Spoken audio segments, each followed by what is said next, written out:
The story opens with our protagonist Alec peacefully fishing without bait. Then, out of nowhere, a mysterious stranger approaches and asks if he'd like to learn the art of magic. Their lessons begin immediately, and before long, Alec succeeds in conjuring fire. However, aiming and controlling it as a projectile remains difficult, so his mentor Eldaz instructs him on how to properly focus.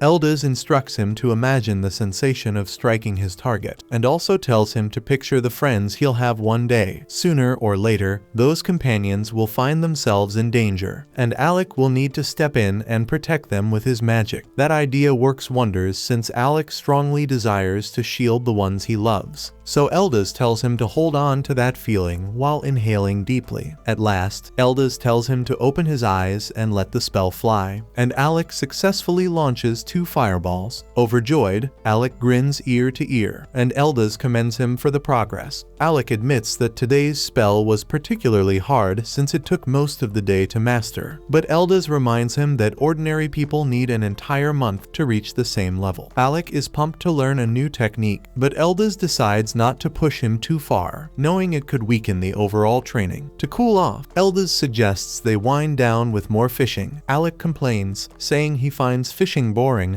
and can only think about learning more magic. Trying to ground his eager student, Eldaz tells Alec that he's a gifted mage by nature. Even without someone guiding him, he believes Alec will grow into an exceptional mage, like the river that flows without resistance. Eldaz tells him to let destiny guide the rest. That leaves Alec wondering why Eldaz chose to teach him in the first place. Eldaz seems unsure how to answer, but before he has to, he's saved by catching a fish. And despite being a brilliant magic instructor, Eldaz is hilariously bad at fishing, so Alec steps in to help reel it in. The moment lightens the mood, and they share a laugh before calling it a day. By the following morning, Alec returns to his training. The new magic formula is tougher than the last, but Eldaz encourages him, saying he's more than capable. The days go by with Alec learning a fresh spell each and every day. Still, it's not all study and effort. One day, the two find themselves in a snowy showdown thanks to magic-fueled snowballs. But the peaceful days aren't meant to last forever, and eventually, Eldaz reveals that he'll soon be leaving the capital. Alec feels crushed by the news, knowing this means they'll likely never meet again, and Eldaz clearly feels the same. But even now, Eldaz still has advice to give. He warns Alec that if the opportunity ever comes to join the Imperial Court as a magician, he should turn it down. Alec doesn't understand the reason, but what he truly wants to know is why Eldaz taught him magic in the first place. Eldaz hesitates, emotion showing on his face, but he manages a gentle smile and says it was because Alec's mother helped him long ago, back when she was still alive. Those end up being Eldaz's final words to his student, leaving Alec silent and shaken. Years pass, and Alec, now a grown man, is attending the Royal Academy of Magic. He never forgot the teacher who changed his life, and in his search for answers, he discovers that Eldaz once graduated at the top of his class. He did become a court mage, but for reasons unknown, he was later exiled. Alec realizes now that this is likely the source of the sadness that always lingered in Eldaz's eyes. With this in mind, Alec makes a bold decision. He sets his sights on reforming the structure of the Imperial Court to repay the debt he owes Eldaz. Alec swears to make a difference, and that begins by becoming a court magician himself. Time skips forward, and Alec has achieved his goal. He's now serving as a court mage, but that changes quickly as Prince Regulus announces Alec's dismissal. Regulus questions whether Alec even understands his own duties. Alec replies that his role is to assist the prince using his magic, but Regulus clearly has something else in mind. He presses further, asking if Alec fulfilled that role during their last mission, but Alec has no answer. The prince explains that he as a warrior leads from the front because that's his role, and their shield bearer Ix blocks attacks without hesitation because that's his role, and their mage Lenny uses flame spells to push back monsters because that's her role. But Alec, by contrast, has only ever used buffs and defense spells. Regulus says that's not enough, not for someone carrying the title of court magician. He questions whether Alec only holds the position in name. Alec admits that he's stuck to support magic so far, but insists there's a valid reason for it. Regulus isn't interested in hearing his side. He interrupts and tells Alec to just admit that all he knows is basic support magic. Then he calls him pitiful for pretending he's more than that. and the others jump in as well. Lenny mocks him, saying he's always warning the team not to go too deep into the dungeon, when really in her eyes, he's just scared. Alec is stunned by the words coming from his former teammates, but Lenny tells him that she was simply keeping quiet until now. It was the king who placed Alec in their group.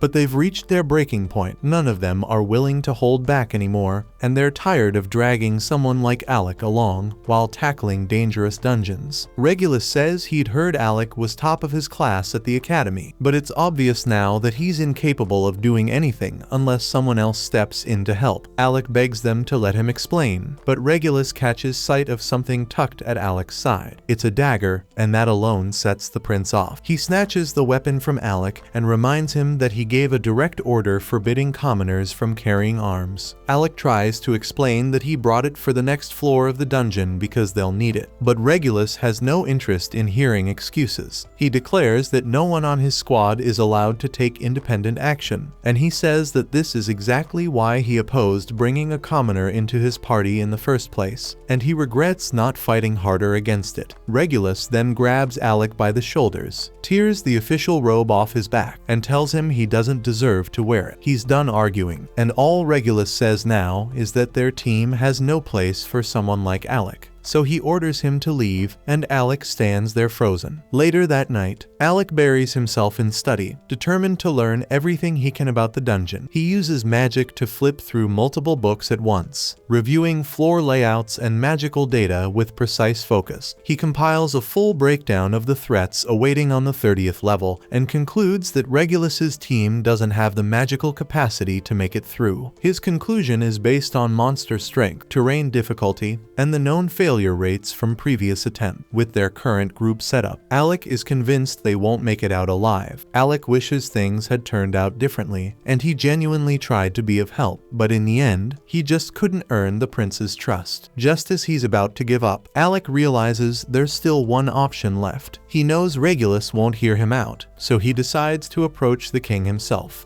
But when he reaches the castle, he's turned away at the gate because he's no longer a court magician, and ordinary citizens aren't allowed inside without official approval. Still, Alec refuses to leave and insists that he carries information too important to ignore. Right at that moment, Lenny shows up to remind Alec that he's been dismissed. She sneers that he's no longer a court magician, just another ordinary commoner. She says she's heard plenty of tales about his supposed brilliance back at the Magic Academy, but seeing him now, she figures those stories must have been lies. One rumor even claimed Alec broke records in the capital's dungeon. Until then, no one had gotten past the 30th floor, but allegedly Alec reached the 68th. Lenny always doubted that story, and now she feels validated. Alec doesn't respond to her jabs and chooses to stay silent because he still has something urgent to deliver to the king. He reminds her that it was the king himself who assigned him to Regulus's team, and that must mean the king trusted him. The message he carries is meant to protect the prince, and Alec believes the king would listen if he just had the chance to pass it on. Lenny returns, seemingly to accept the letter, only to shred it into pieces right in front of him. She says she's done entertaining a commoner's words, then orders the guards to toss his sorry ass out. Later, Alec reflects on how it's been 4 years since graduation, and he tells himself he really did try his hardest as a court magician. Still, he feels the weight of failure and knows he owes Eldas an apology. In the end, he couldn't reform the imperial court like he promised. Suddenly, a familiar voice calls out, and Alec turns to see Yorha, an old friend from the past. It's been 4 years since they last met, but she can tell right away that something's wrong. Alec apologizes for the gloomy mood, and Yorha vents her frustration about the kingdom of Galdana. She says she's sick of how this place clings to outdated ideals about noble blood and social class, and how discrimination still thrives because of that shit. Though she's clearly upset about what he went through, she also admits she's a little glad it happened. She reminds him of what she once said in the past, that one day, she'd get him to join her team, and that's exactly why she came to the capital. Now's her chance, so Yorha asks if he'd like to dive back into dungeons, but this time with his old crew. She tells him she genuinely needs his strength, and that she'd be happy to have him by her side again. Alec is taken aback because it's a complete reversal compared to the way Regulus's group treated him. Once a court mage cast out for being dead weight, Alec has been carrying the weight of failure and doubt. But thankfully, Yorha pays no mind to any of that. She sees through his self-doubt and reminds him he's far more than who he believes he is. She tells him she doesn't need anyone else, only him. Her words hit deeper than she realizes, and then she reveals something more. Her party made a pact. One day, they'd all come back for him. She doesn't want to pressure him if he has other plans, but her sincerity has already reached him. Alec agrees to rejoin, and Yorha welcomes him back to their rank squad. Later on the cart, Alec dreams of a conversation from the past when Eldaz warned him not to become part of the court. Yorha asks him if he's okay, and Alec just replies that his old mentor had been right about something after all.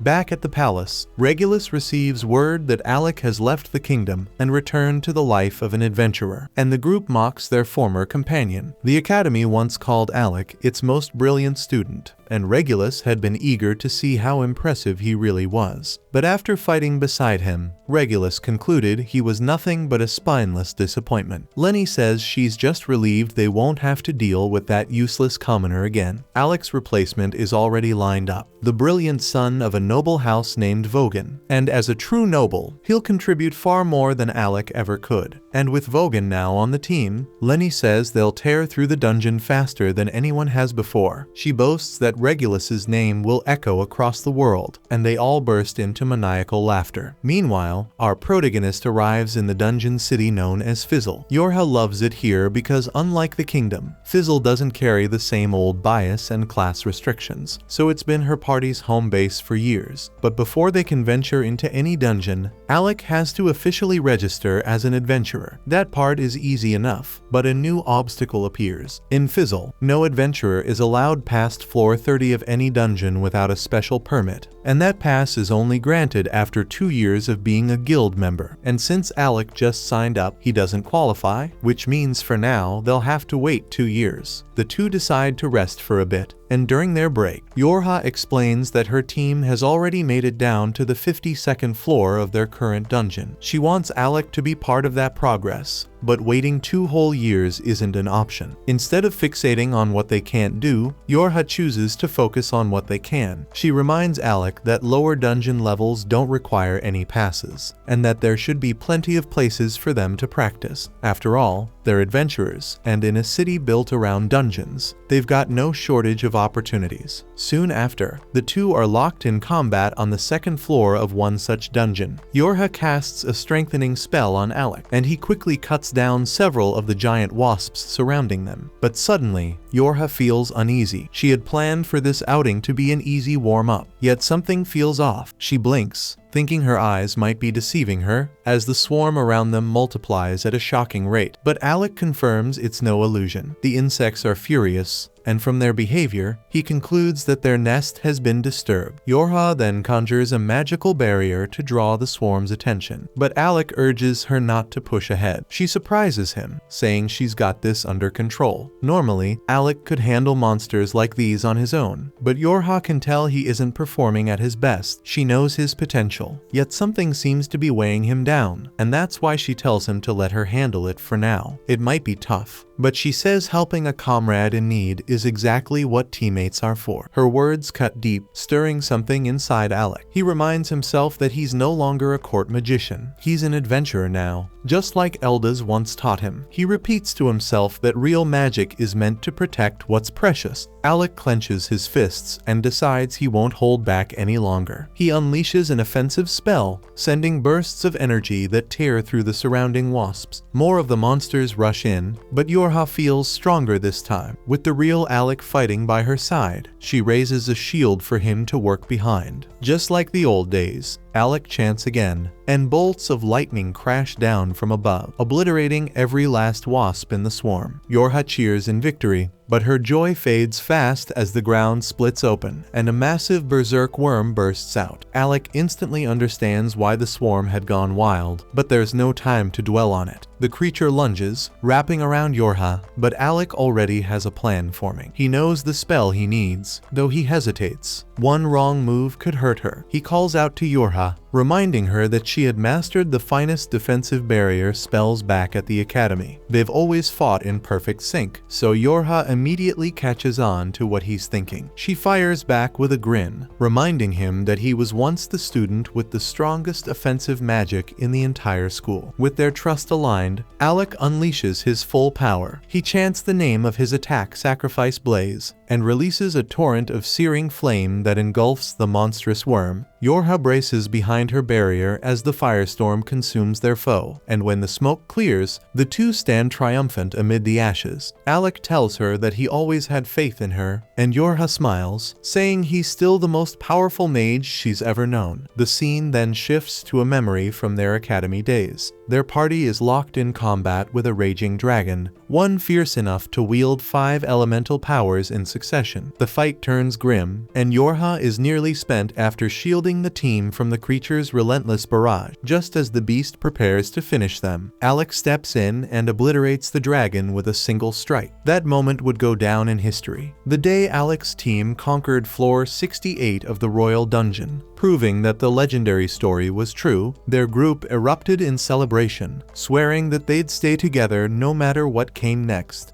We then cut back to the moment right before graduation, when Alec was part of an elite group of students admired throughout the academy. The team consisted of Ornest, the gifted warrior, Kraja, the sharp-minded healer mage, Yorha, the expert in support magic, and Alec himself, the academy's strongest attack mage. On the day of their graduation, the four had just shattered the academy's long-standing dungeon record, making it all the way to the 68th floor, securing top honors and fame across the entire academy.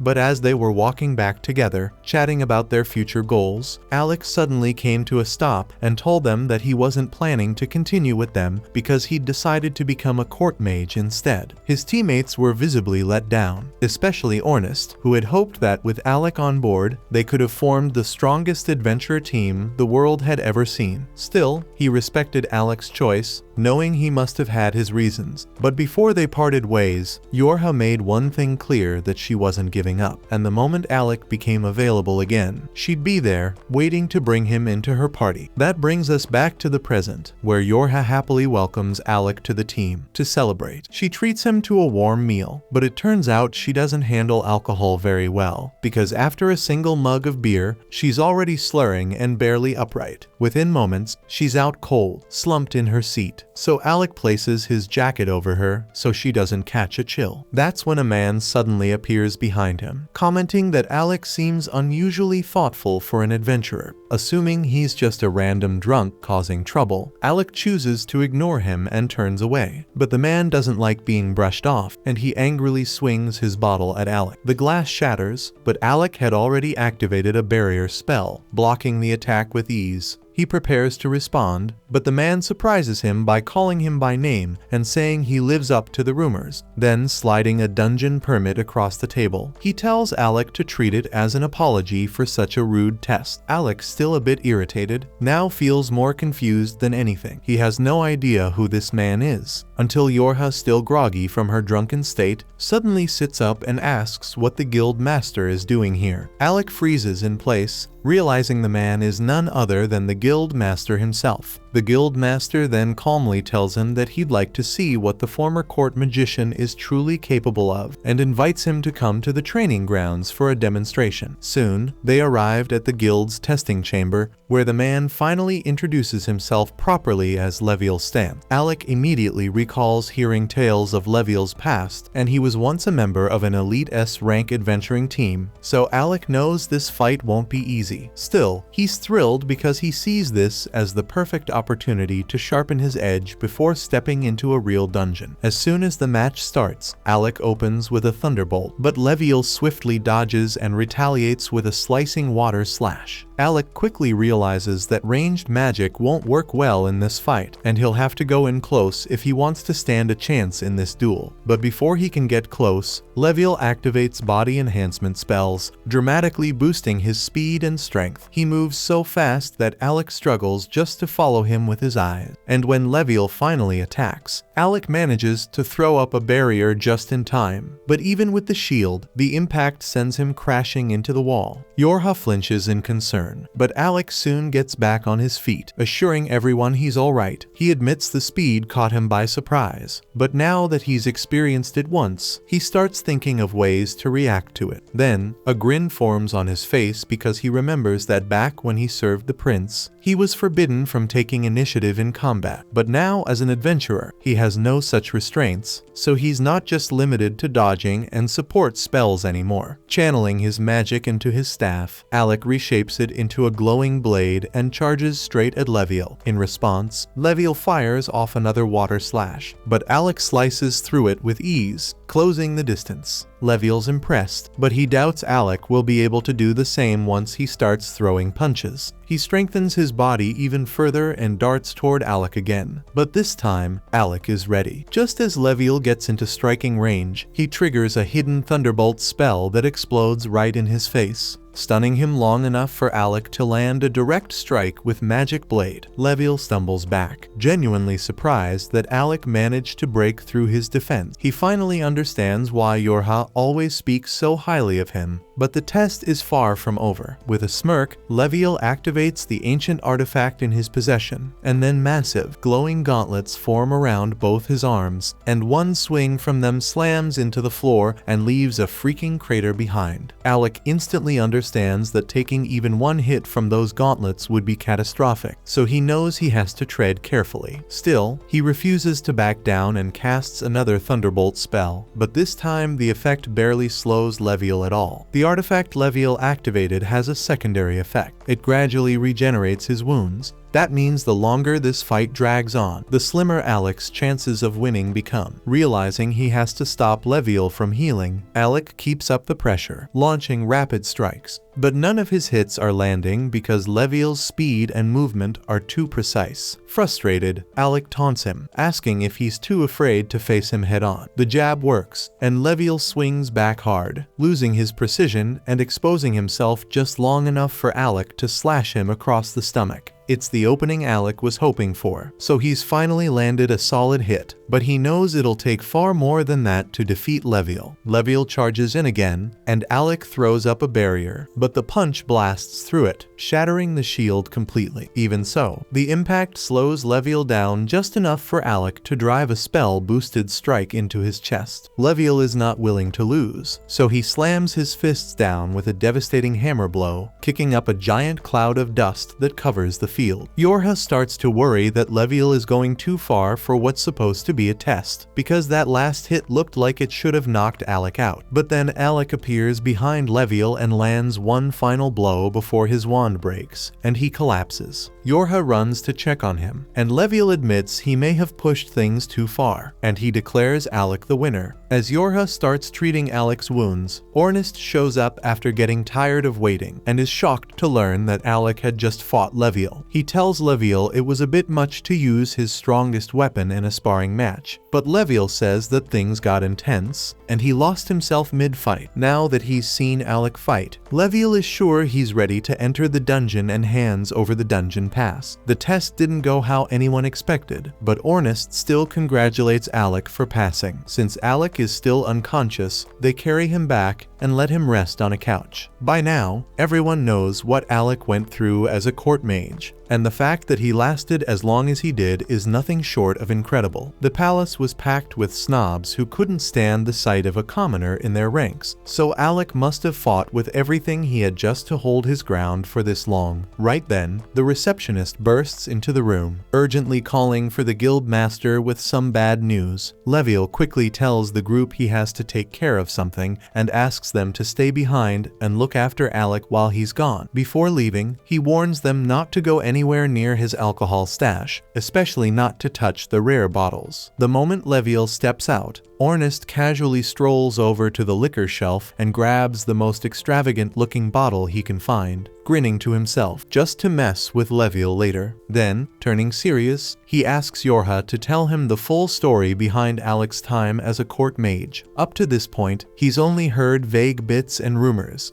and what he hears stuns him. Alec's job was to serve as the prince's personal protector, but he was banned from carrying a sword or using any magic that could outshine the prince. He was even ordered to carry supplies and manage the inventory during their travels. And the worst part was that after being forced to rely entirely on support spells, the prince had the nerve to call him useless for not using attack magic. That last detail throws Ornest off, and he always thought Alec specialized in offensive magic. Yorha confirms that's true. Alec specifically went out of his way to learn support spells just to stay on the prince's good side, even though it didn't suit him. Hearing all that, Ornest is furious. The mistreatment Alec endured is far worse than he expected, and the second Alec starts to stir awake, Ornest doesn't hold back, and he tells him they should forget about the dungeon for now and go teach that spoiled prince a lesson he won't forget. But Alec, still groggy, calmly tells Ornest to let it go. He admits it still bothers him, but not to the point of seeking revenge. Ornest offers to go beat the guy up for him,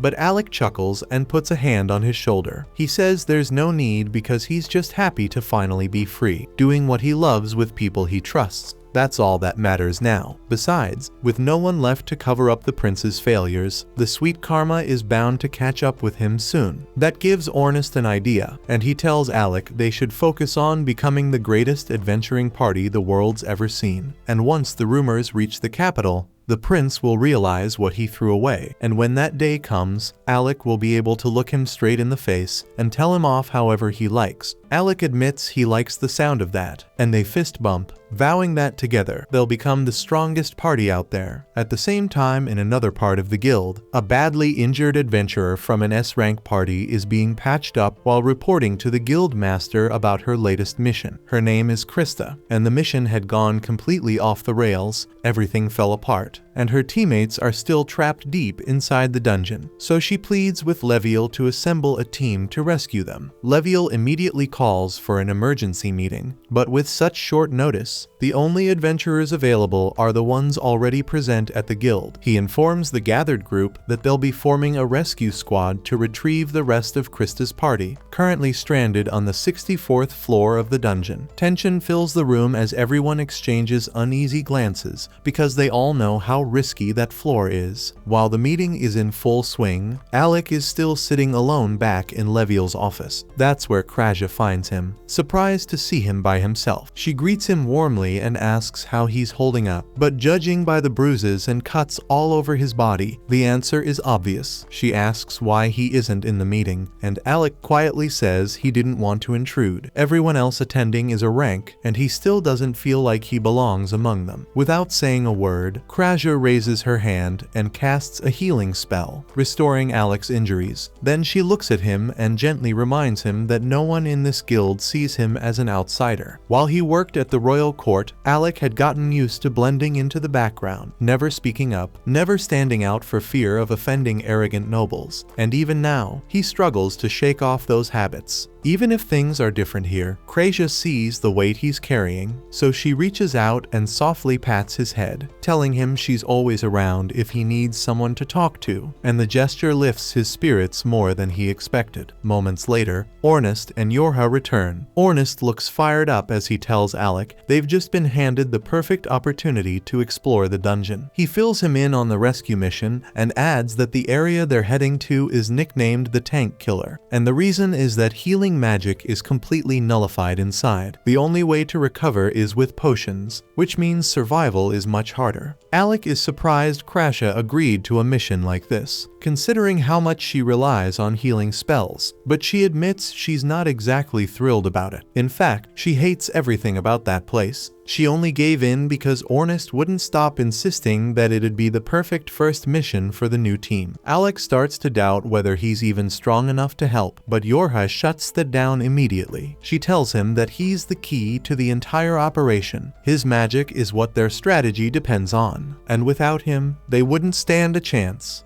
The group soon heads toward the dungeon, and as they stop in front of its towering gate, Ornest steps forward with his usual swagger, declaring that this is where their legend begins. Then they begin mapping out their next moves.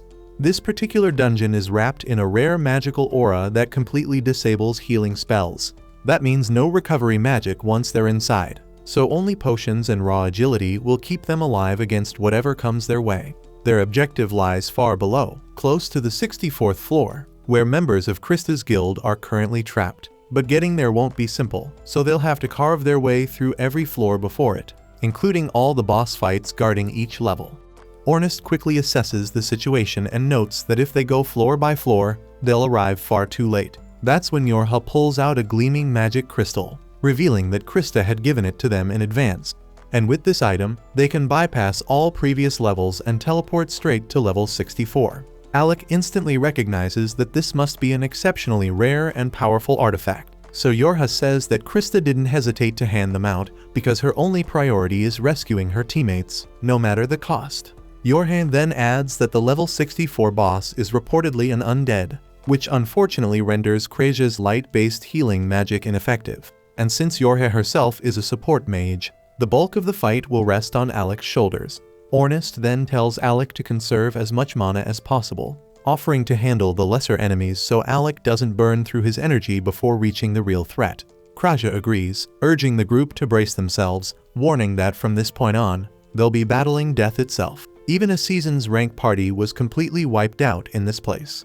Instead of being intimidated, Ornest grins with wild energy, more alive than ever. He rallies the group, shouting that this is where the tale of their legendary party truly begins. With that, Yorha tosses the crystal high into the air. As it shatters, it activates, instantly teleporting them deep into the dungeon, right to level 64. The group materializes in a dim, musty cavern, and within moments, a wave of undead skeletons begins to rise, armed with swords and shields.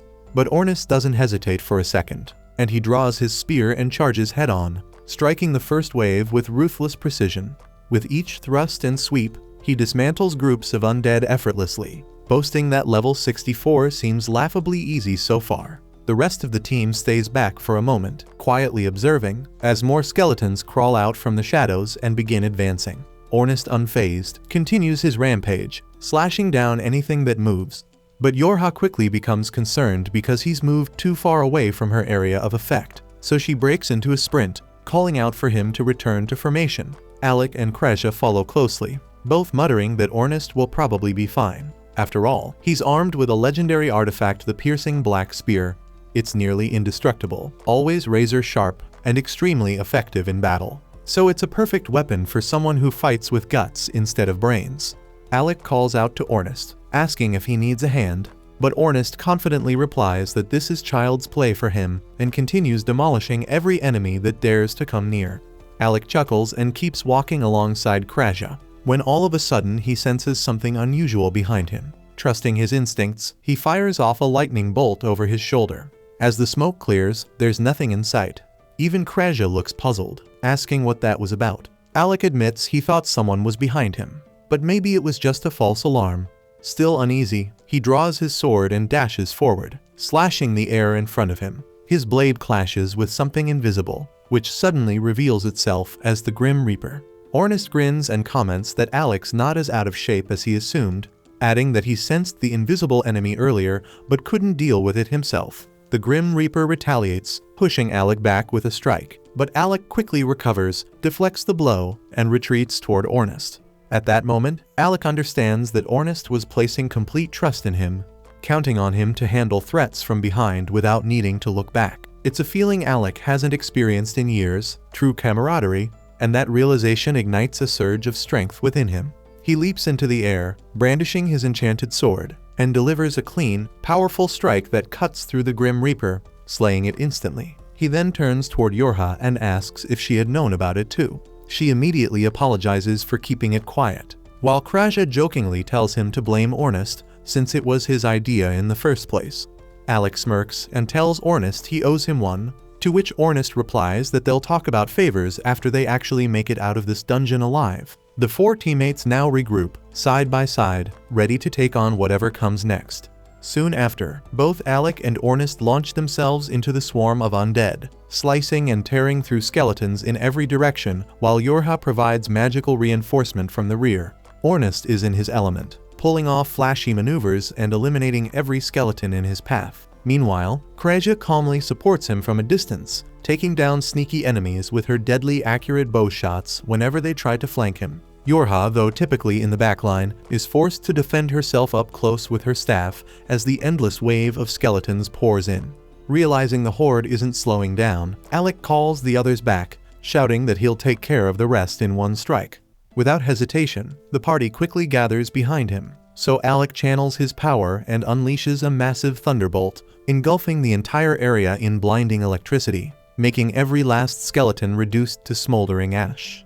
Once they're in the clear, Ornus turns to Alec and casually asks why he's only been using his Thunderbolt skill, since back at the academy he used to wield several types of offensive magic. Alec quickly brushes it off and just says that Thunderbolt is the fastest spell to cast, so it's just more efficient in battle. Ornus raises an eyebrow, clearly unconvinced, but chooses not to push the issue as there's no time to dig deeper because they're on a mission. Suddenly, a monstrous roar echoes from the depths ahead, and they all instinctively assume it must be coming from the boss room. Ornus doesn't hesitate because the moment Yorha casts reinforcement magic, he blasts forward like a flash, running faster than Ishospeed himself. Alec watches in surprise, impressed by both Ornust's explosive speed and Yorha's magic boost. He and the girls waste no time and quickly follow Ornust through the tunnel toward the source of the noise. As they emerge into a wide open chamber, they spot Ornust perched casually on a rocky ledge, arms folded, observing a chaotic scene unfold below as a massive monster is chasing a panicked adventurer in every direction. Alec immediately prepares to help the poor guy, but Ornust doesn't move, muttering that the frantic mage down there is named Loki, a notorious troublemaker from a party called Rechroma. Kraja nods in agreement, adding that Loki might be obnoxious, but he's also a clever support mage. Alec, however, struggles to process what he's hearing, especially as Loki flails around, screaming up at Ornust to do something and swearing he'll haunt him every day if he dies here. Ornust, unfazed by the threats, just watches with a bored expression.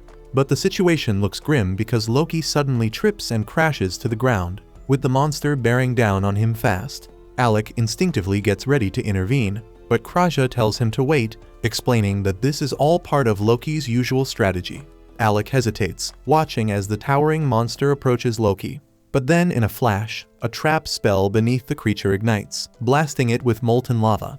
Alec's eyes widen in shock, but Kraja simply smirks, repeating that Loki is nothing if not crafty. The beast staggers backward, only to trigger another trap, setting off a chain of fiery explosions. Loki jumps to his feet and starts taunting the creature, laughing mockingly and boasting that only a fool would trip in a trap-filled zone like this. But his arrogance quickly backfires as the monster roars in rage and charges up a devastating magical blast aimed directly at him. Loki's bravado fades in an instant as he realizes that death is seconds away. So he closes his eyes, bracing for the end, but is saved at the very last moment by none other than Ornust, and Loki can't believe he's still breathing. Then, as Alec and the girls make their descent to join the battle, the monster redirects its fury, launching an attack straight at Alec. But Yorha reacts in time, casting a protective shield that blocks the strike. Alec prepared to counter with another thunder magic, but before he could unleash it, the beast twisted around and charged straight for Ornust and Loki instead. Alec shouts a warning to Ornust and Loki, alerting them to the incoming danger, and fires off another thunderbolt spell that strikes the monster dead on. However, as the dust settles, he quickly realizes the attack wasn't powerful enough to bring it down. Ornust notices the creature rapidly closing in on him, so he resorts to a desperate maneuver, charging straight at the beast and slipping between its legs in a swift motion. He then hurls Loki toward Kraja, who tumbles to the ground beside him. Yorha promptly instructs Kraja to take Loki to the ledge while they handle the monster. Ornust swiftly assumes position, drawing his spear in preparation for the next clash. They wait until Kraja secures Loki's safety, then brace themselves for the final confrontation. Yorha casts a powerful enhancement spell, boosting all of Ornust's stats, prompting him to charge the creature head-on. He skillfully evades its strike, leaps into the air, and drives his spear toward its face. Yet the monster proves far more resilient than expected, violently shaking him off and flinging him to the ground. Yorha races to aid the fallen Ornust, but the monster attempts to crush him instantly. Fortunately, she casts her shield spell just in time to block the blow, giving Ornust a brief moment to recover. Meanwhile, Alec appears almost theatrical, conducting an unseen symphony as he summons 5 glowing magic circles around the monster. Loki observes in disbelief, remarking that even generating 3 circles is incredibly difficult. for Alec to conjure 5 simultaneously. He must be a prodigy, but Kraja calmly replies that Alec is capable of far more. To Loki's astonishment, Alec proceeds to summon 20 magical circles at once. Then, as the monster lunges forward, Ornest climbs up its body and strikes its tail, buying Alec the precious seconds needed to complete his spell. Ornest then leaps away just as Alec finishes his incantation and unleashes a devastating barrage of thunderbolt magic that electrocutes the beast, freezing it mid-motion. But when Alec moves in to deliver the final blow, the creature unexpectedly sidesteps, narrowly evading the attack. The monster immediately begins charging its own magical blast, but Kraja quickly casts a blinding spell, momentarily disorienting it. At the same time, Yorha uses her magic to summon enormous glowing chains that bind the monster tightly in place. Taking full advantage of the moment, Ornest hurls his spear like a javelin, landing a direct hit through the creature's skull as Alec prepares to finish it for good. But to everyone's surprise, the monster still manages to move and immediately begins casting its devastating magical blast once more. Alec, however, remains calm and unmoved, preparing to unleash a spell so rare that only 2 people in the world even know it. One is his mentor Eldas, the very mage who created it, and the other is Alec himself, who learned it directly under his guidance. As the creature hurls its charged blast toward Alec, he counters it with reflection magic, sending the attack back with twice the force. But the Dame monster is incredibly resilient and somehow survives even that. Now barely hanging on, the beast attempts the same spell again. But this time Alec combines his reflection magic with multiple layered magic circles, engulfing the monster in a brutal inferno. The beast is incinerated where it stands, and Ornest follows up by slicing its head clean in half, bringing the battle to an end. With the fight over, the group begins to celebrate their hard-won victory. But their moment is cut short when Loki steps forward, thanking Alec for his help and revealing that he knows who he is, specifically, that Alec is the court magician. Alec casually replies that he's no longer with the royal court, to which Loki responds that it's the prince and his party's loss. He then drops a bombshell. The monster they just defeated wasn't even the floor boss. It was merely one of the sub-bosses that had foolishly chased after him and ended up separated from the rest. This revelation stuns Alec and the others, who now question how powerful the real boss must be if even a sub-boss pushed them to their limits. Loki then reveals that the true floor boss is a necromancer clad in pitch-black armor, masquerading as a knight. He warns that regular physical attacks don't do much damage and are mostly useful for stalling. Turning toward Alec, Loki presents him with a magical wand topped with a silver cross. Alec instantly recognizes the relic as Loki reveals it to be a long-lost ancient artifact. As soon as Alec grips it, the wand transforms into a gleaming sword in his hand. Ornest is skeptical and questions Loki's motive for giving away something so valuable. Loki just chuckles and admits he plans to use Alec as bait on the front lines. The entire group stares at him in disbelief, unsure if he's joking. But Loki explains that Alec, with his frail appearance, would look like an easy target. By placing him at the vanguard, they could lure the boss in, catch it off guard, and then spring a coordinated ambush, securing victory and earning the glory of slaying an S-ranked boss. At the same time, the prince and his team find themselves fleeing through the depths of another dungeon by 2 enormous caterpillars. The prince is completely thrown off by the situation, unable to grasp how things have spiraled so far out of control, especially given that he's never had any trouble handling these types of creatures in the past. Without hesitation, he orders Lenny to destroy them using magic. She makes the attempt, but for reasons she can't explain, her spells simply refuse to activate. Irritated, the prince lashes out, calling her useless and insisting that he'll take care of the threat personally. However, the moment he swings his blade, it bounces harmlessly off the monster's hide. And it's in that exact moment he starts to realize that something is very wrong, and he takes a hit. Lenny and Ix quickly pull the prince up from the ground after he's knocked down and make a run for the dungeon exit. During their retreat, the prince racks his brain, trying to make sense of what went wrong.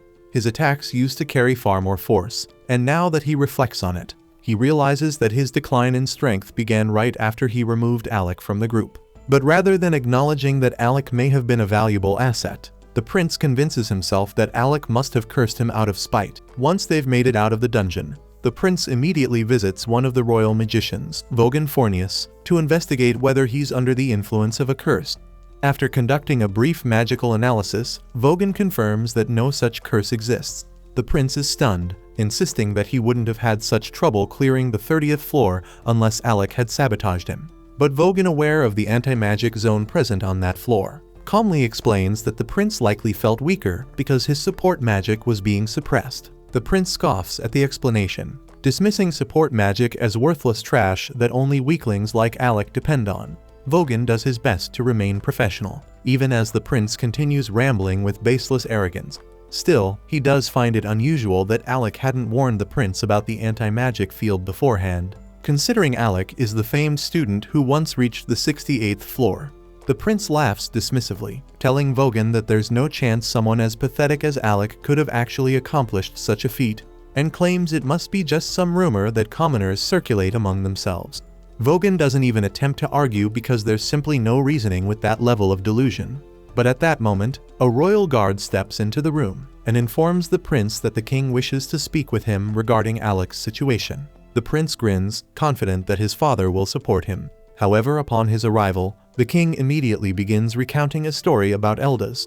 He explains that Eldaz was once a royal magician who had been exiled years ago, and in the king's words, was a remarkable fool. Eldaz, despite being a noble, had the audacity to stand before the king of Galdana and declare that unless the treatment of commoners and court magicians changed, a great tragedy would befall the nation. The prince interrupts, claiming Eldaz deserved to be banished since no nobleman should dare speak to the king in such a bold tone. But the king clarifies that Eldaz wasn't called a fool for his words.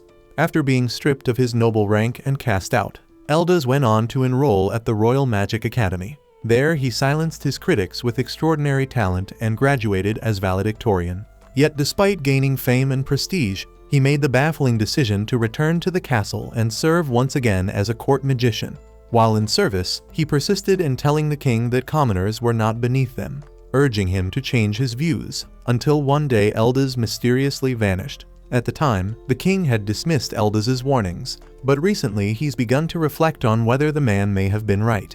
That doubt is precisely why he ordered the prince to explore the dungeon, because he wanted to determine whether nobility truly makes one superior to commoners, and based on the prince's current state, the king admits he may have been mistaken. He states that the time has come to abolish their outdated policy of discrimination, and going forward he intends to hire based on talent, regardless of lineage. The prince is left speechless, shocked by what he's hearing, and insists that such a policy would tarnish the royal family's reputation if commoners were treated as equals. The king calmly acknowledges that he's the one who raised the prince with those beliefs, but times have changed, and so must they. The prince protests, arguing that associating with commoners like Alec only brings disaster, pointing to his own situation as evidence.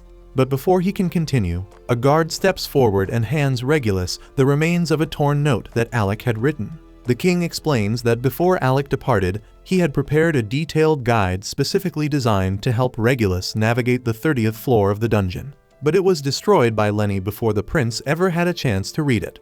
Regulus is stunned by the revelation, and overwhelmed, he quietly tells his father that he's not feeling well and excuses himself from the room. As Regulus exits the chamber, the king turns to Vogan and quietly requests that despite the challenges it may present, he would be grateful if Vogan could support Regulus to the best of his ability. Vogan nods and assures the king that he will do everything in his power. At the same time, Regulus is spiraling into a mental breakdown, because if Alec truly possessed remarkable talent and insight all along, then the harsh truth is that he himself may have been the problem, and he simply cannot accept that reality. At the same time, on Alec's side, he is in the midst of asking Loki to explain why he doesn't want him using magic against the upcoming boss. Alec understands that artifacts carry immense power, but this particular boss is supposed to be immune to physical attacks, and he doesn't believe the sword alone will be effective. However, Loki clarifies that he never intended for Alec to actually defeat it with the sword. He just wants Alec to act like a close-range fighter to prevent the boss from anticipating a magical attack. The rest of the group catches on to the strategy, but Krasher remains confused as to why they need to deceive the monster in the first place. Loki then explains that this boss possesses intelligence equal to their own. Alec finds the claim hard to accept, and Loki understands the skepticism. Still, all he asks is for Alec to rely on his blade, at least until he gives the signal, and Alec ultimately agrees to follow the plan. With that settled, Loki turns to Krasher and says there's something he needs her assistance with. It would take too long to reach their allies on foot. so he intends to use teleportation magic. The only issue is that he doesn't currently have enough mana to cast the spell by himself, so he requests her support in completing the ritual. The group immediately panics upon hearing the words teleportation magic, since it's a closely guarded national secret, and even being aware of it could put them at serious risk. But given the circumstances, they decide to take the gamble, while jokingly agreeing that if it all goes wrong, they'll just blame Loki. As Loki begins drawing the teleportation circle and walking Kreja through the process, Alec takes a moment to pull Yorha aside and asks whether Loki is someone he can truly trust. Yorha admits that she personally doesn't care for Loki's attitude, but when it comes to serious matters, he's absolutely dependable. To back that up, she tells Alec that 2 years ago, Loki successfully led a large-scale raid on a high-tier dungeon, and due to his exceptional planning, the entire mission was completed without a single casualty. Hearing this, Alec decides to put his full confidence in Loki's strategy, and once the teleportation circle is finished, the group gathers together inside it. Yorha is in awe, witnessing real teleportation magic for the very first time. However, Loki informs her that this is merely a simplified variant, designed to transport them to a destination of his choosing. On that note, he gives the group a firm warning. They'll be arriving directly in front of the boss, so they need to be battle-ready the moment they arrive. With that, Loki activates the teleportation circle, and in the blink of an eye, they vanish from their location and reappear right in front of the other members of Loki's team, who are currently locked in combat with the Dark Knight. The two allies have done their best to hold the creature off, but despite their efforts, they've inflicted little damage and are now visibly running out of stamina. Luckily, Ornist rushes in just in time to cover their retreat. He engages the knight head-on, drawing its attention, and while the knight focuses on Ornist, Alec tries to land a sneak attack from behind, but the enemy reacts instantly, leaping into the air to avoid the strike.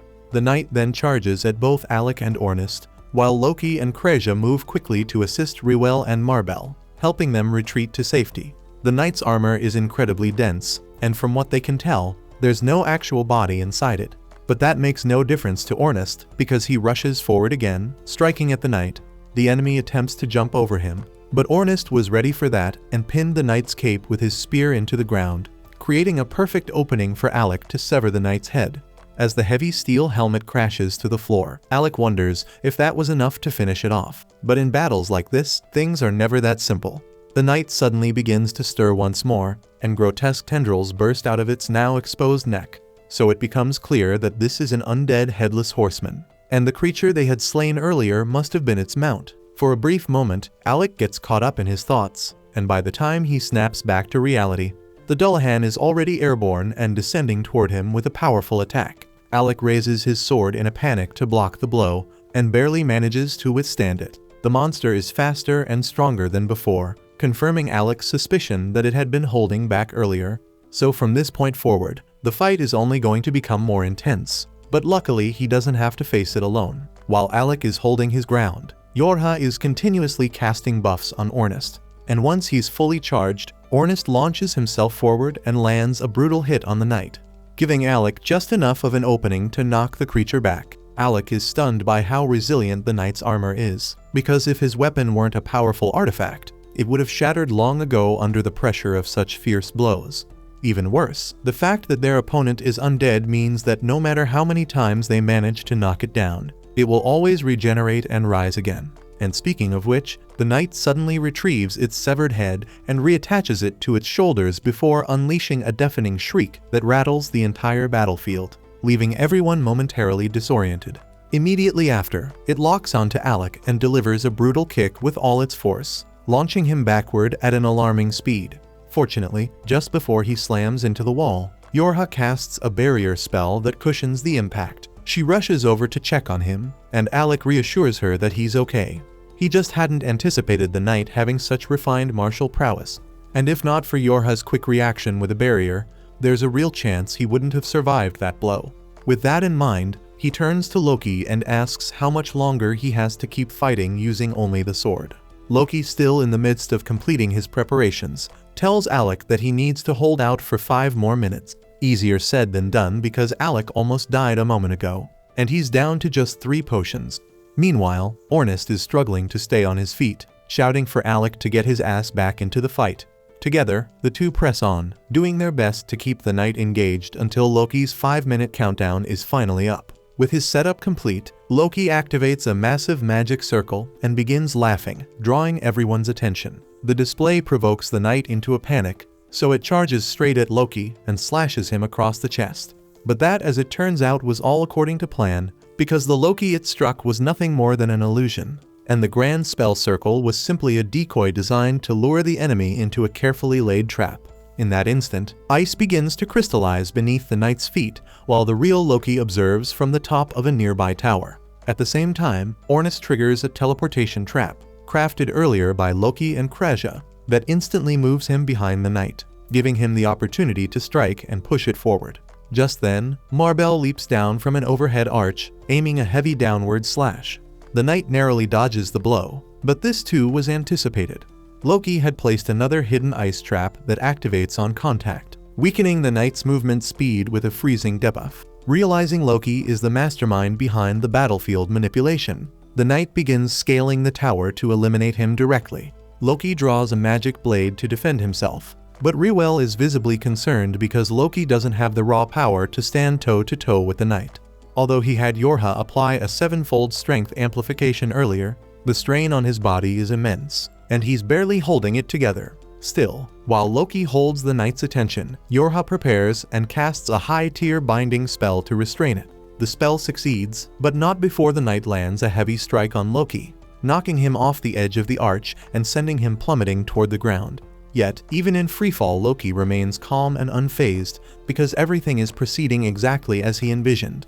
And as he falls, he looks over to Alec, and with a smirk, calls out that the stage has been set, and it's time to bring this battle to an end, and he happily agrees.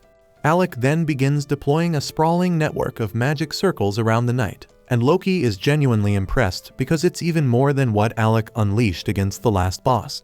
But after everything he's already been through, Alec's body is starting to give out under the immense pressure of sustaining such complex spellwork. Still, he forces himself to his feet and launches the Thunderbolt acceleration spell, which lands a devastating blow. However, the knight still manages to move and is now starting to break free from the restraint spell that Yorha had cast on it. She struggles to hold it in place, but at this rate, the knight will break loose any second, so she yells at Alec to finish it off already.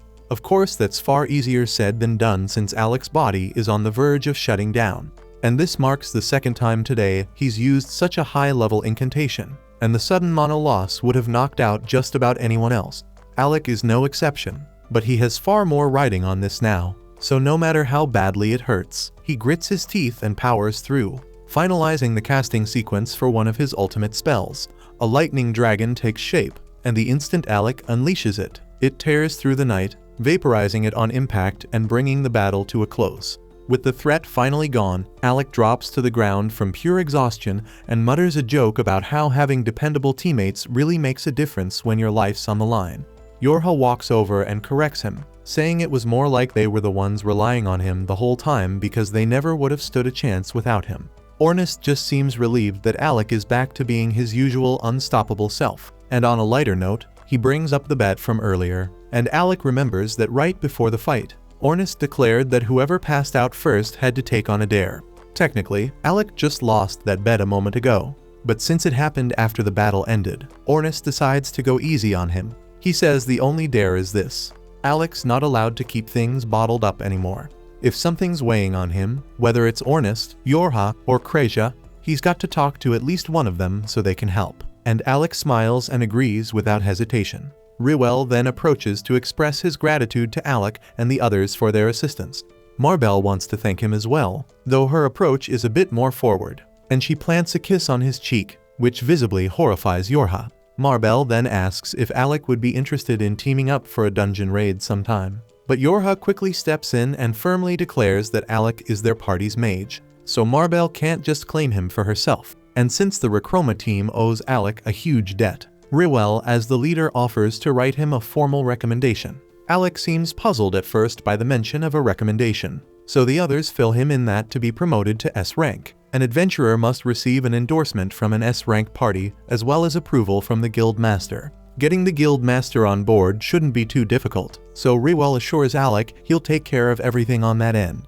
Once the conversation wraps up, Alec retrieves the knight's magic stone, officially wrapping up the Recromer rescue mission with a perfect result. Then upon returning to the guild, the receptionist warmly congratulates Alec on the successful outcome and tells him he's become quite the topic of conversation lately. She then asks if he managed to get any rest after the intense battle, but Alec replies that he's feeling great. With that, she hands him his reward, and Alec gets ready to head out. But just before he can leave, Leviel stops him and informs him that he has a visitor from the kingdom of Galdano waiting.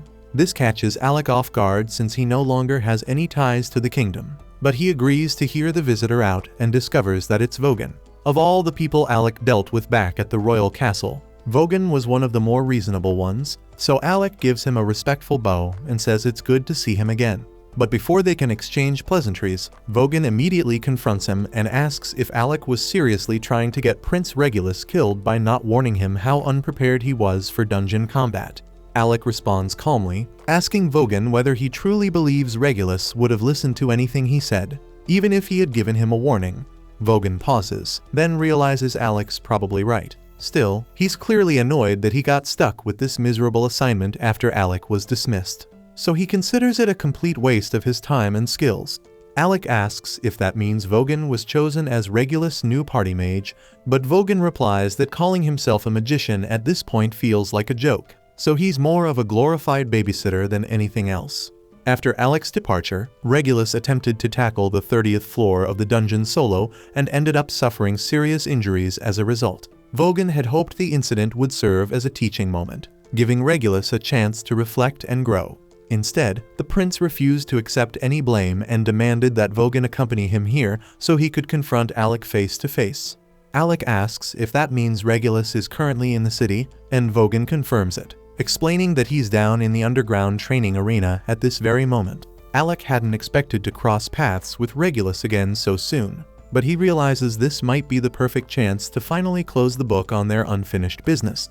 So even though Alec would be entirely justified in ignoring Regulus altogether, he decides to go meet him in person and put an end to it properly. As they descend the stairs, Vogan comments that the only thing Regulus has going for him is his stubborn pride. But personally, he doesn't understand why the nobility always insist on proving themselves superior to commoners, because to him it all seems like a pointless waste of time. Alec reminds Vogan that he's technically a noble as well, but titles have never meant much to him, and all he's ever wanted is to live life on his own terms. When they reach the arena, they find Regulus already waiting at the center. To Alec's surprise, the first thing Regulus brings up is that the king intends to change how the kingdom is governed.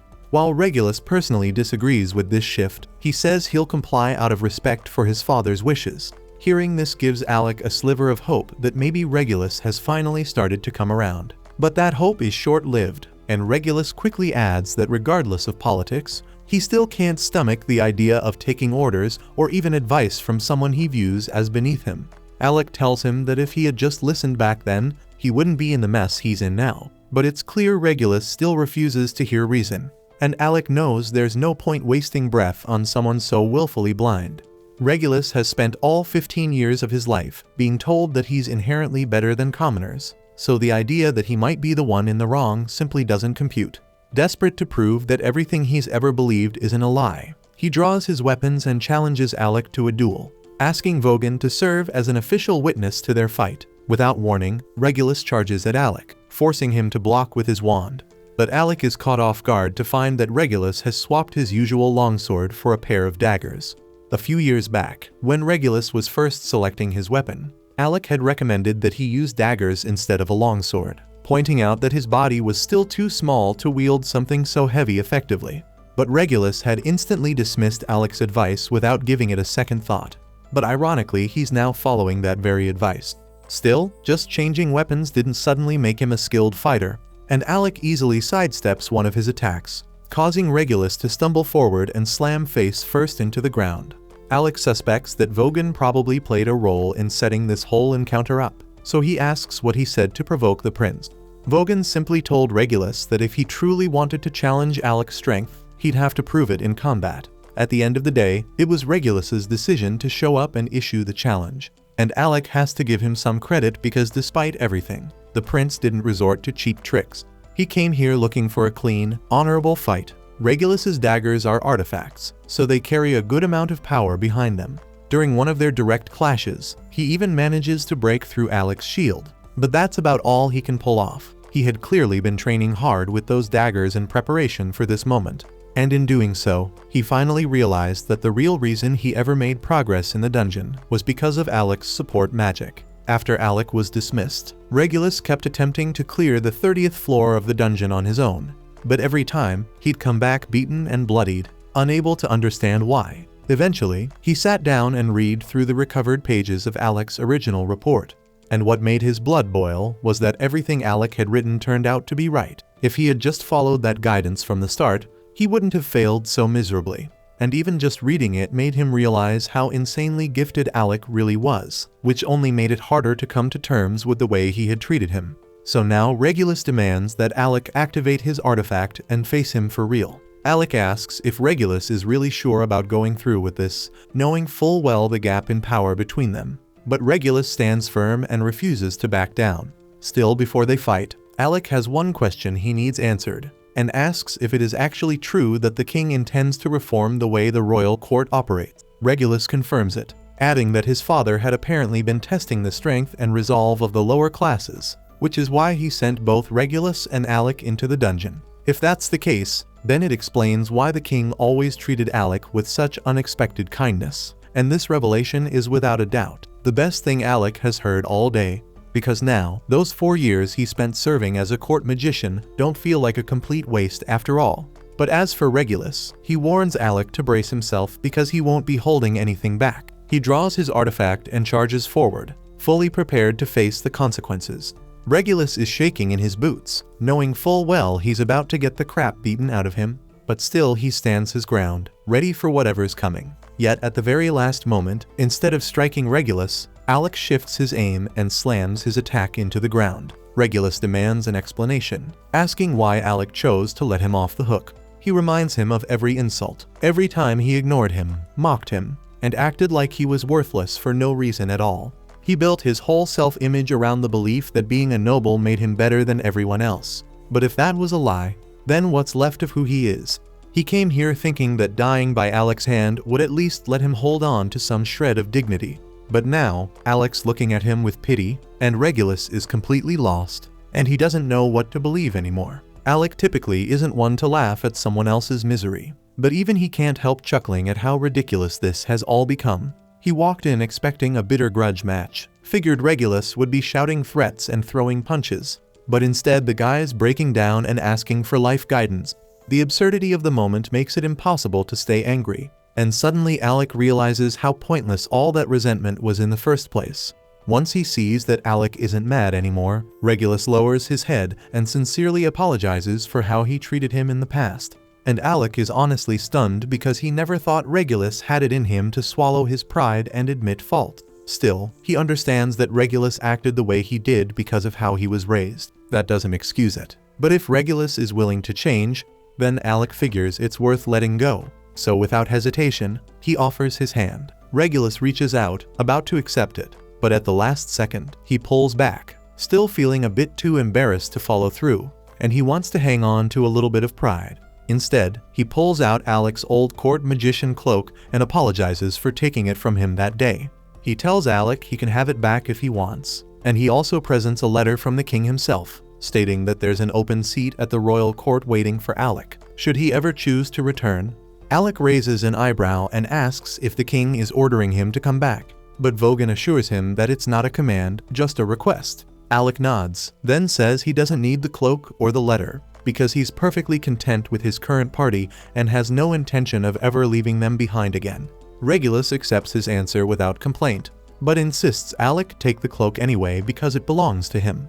Then he tells Vogan they're done here and it's time to leave, because there's nothing more to say. But as he walks away, there's the faintest smile tugging at his lips, and it's clear that both he and Alec have finally made peace with their past. The next day, Alec catches up with the group and casually asks if anyone's got time to hang out. Kraja, Yorha, and Ornest all say they're free and ask what he's thinking. So Alec admits he was hoping they could show him more of Fizzle, because he's still getting his bearings and wouldn't mind a proper tour. Under normal circumstances, all three would be happy to help out, But the second Ornest and Kraja realize what's happening, they both spot this golden opportunity to give Yorha some alone time with Alec. So without wasting any second, they each toss out some clearly fake excuse and duck out, leaving Alec with no choice but to spend the day with Yorha one-on-one. Alec doesn't pick up on how suspicious their exit is, and Yorha just laughs it off, even though she knows full well they just handed her a gift on a silver platter. That said, she almost screws it up right away by asking Alec if he wants to push the date to another day, but he says he's totally fine with it being just the two of them. Hearing that gets Yorha a little hyped, so she jumps up and says she's gonna give him the full Fizzle experience. A bit later, the two are strolling through the city as Yorha explains that Fizzle's an adventurer-heavy town, so it's common to find weapons, armor, and all kinds of gear sold everywhere. But she warns him not to trust everything he sees, since some merchants are shady and love tricking people with useless junk. But that'd be great advice if she wasn't currently getting conned herself. Alec watches, half amused as Yorha's already fallen for some sketchy pitch. A merchant is trying to sell her a drug that supposedly gives you the stamina to fight for days without sleep. And that shit made Yorha want to buy it badly. But Alec can feel the bad energy radiating off that thing just by looking at it. So he grabs Yorha's hand and tells her to come with him. He figures it'd be smarter to let Kraja and Ornest handle the shopping instead since Yorha gets easily distracted. She admits she does get duped here and there, but reminds him that the last time she asked those two to shop, Ornest came back looking like Zorro, and Kraja bought an oversized teddy bear, so trusting them isn't exactly a winning move either. With that in mind, Alec says he'll take over the party's shopping from now on, and Yorha tells him that would honestly make her life way easier. As they continue walking, Alec notices a cozy-looking cafe and suggests they take a break, so the two of them go inside to relax over some tea. While they're sitting and chatting, Alec brings up how Ornest and Kraja seem to really dislike Loki, and asks Yorha what that was all about. Yorha tells him it's kind of a long story, then explains that 2 years ago, they ran into a rank party that was struggling in a dungeon, so they stopped to lend a hand. Not long after, Loki and Rewell showed up too, and they all teamed up to take down the floor boss together. But during the fight, Ornest got injured while shielding one of the rank adventurers by taking a blast of acidic spit straight to the back. He tried to act tough afterward, pretending he was fine, but his legs gave out on the way home, so Loki and Rewell had to carry him back. Up to that point, Loki had treated Ornest decently, but while Ornest was knocked out, his spear kept smacking Loki in the head, and eventually Loki lost his patience and chucked it into the forest, gone for good. Yorha doesn't think Loki meant any harm by it. In fact, he probably assumed it wasn't a big deal, since the spear was already in bad shape, but to Ornest, that spear meant a lot, and when he woke up and learned what happened, he was seriously pissed off. Still, he might have let it go if Loki had just apologized, since it was clearly a dumb mistake. But Loki genuinely couldn't understand why Ornest was so upset over a beat-up weapon. Ever since then, the two haven't been able to see eye to eye, and Yorha admits it's kind of ridiculous that a busted spear is what started the whole feud. Alec agrees, but that still leaves the question of why Kraja doesn't like Loki either. Yorha laughs and says Kraja doesn't actually have a real reason. She just doesn't vibe with the guy. A little later, Alec and Yorha are walking through town again when she starts reminiscing about all the time they used to spend shopping together back in Galdana.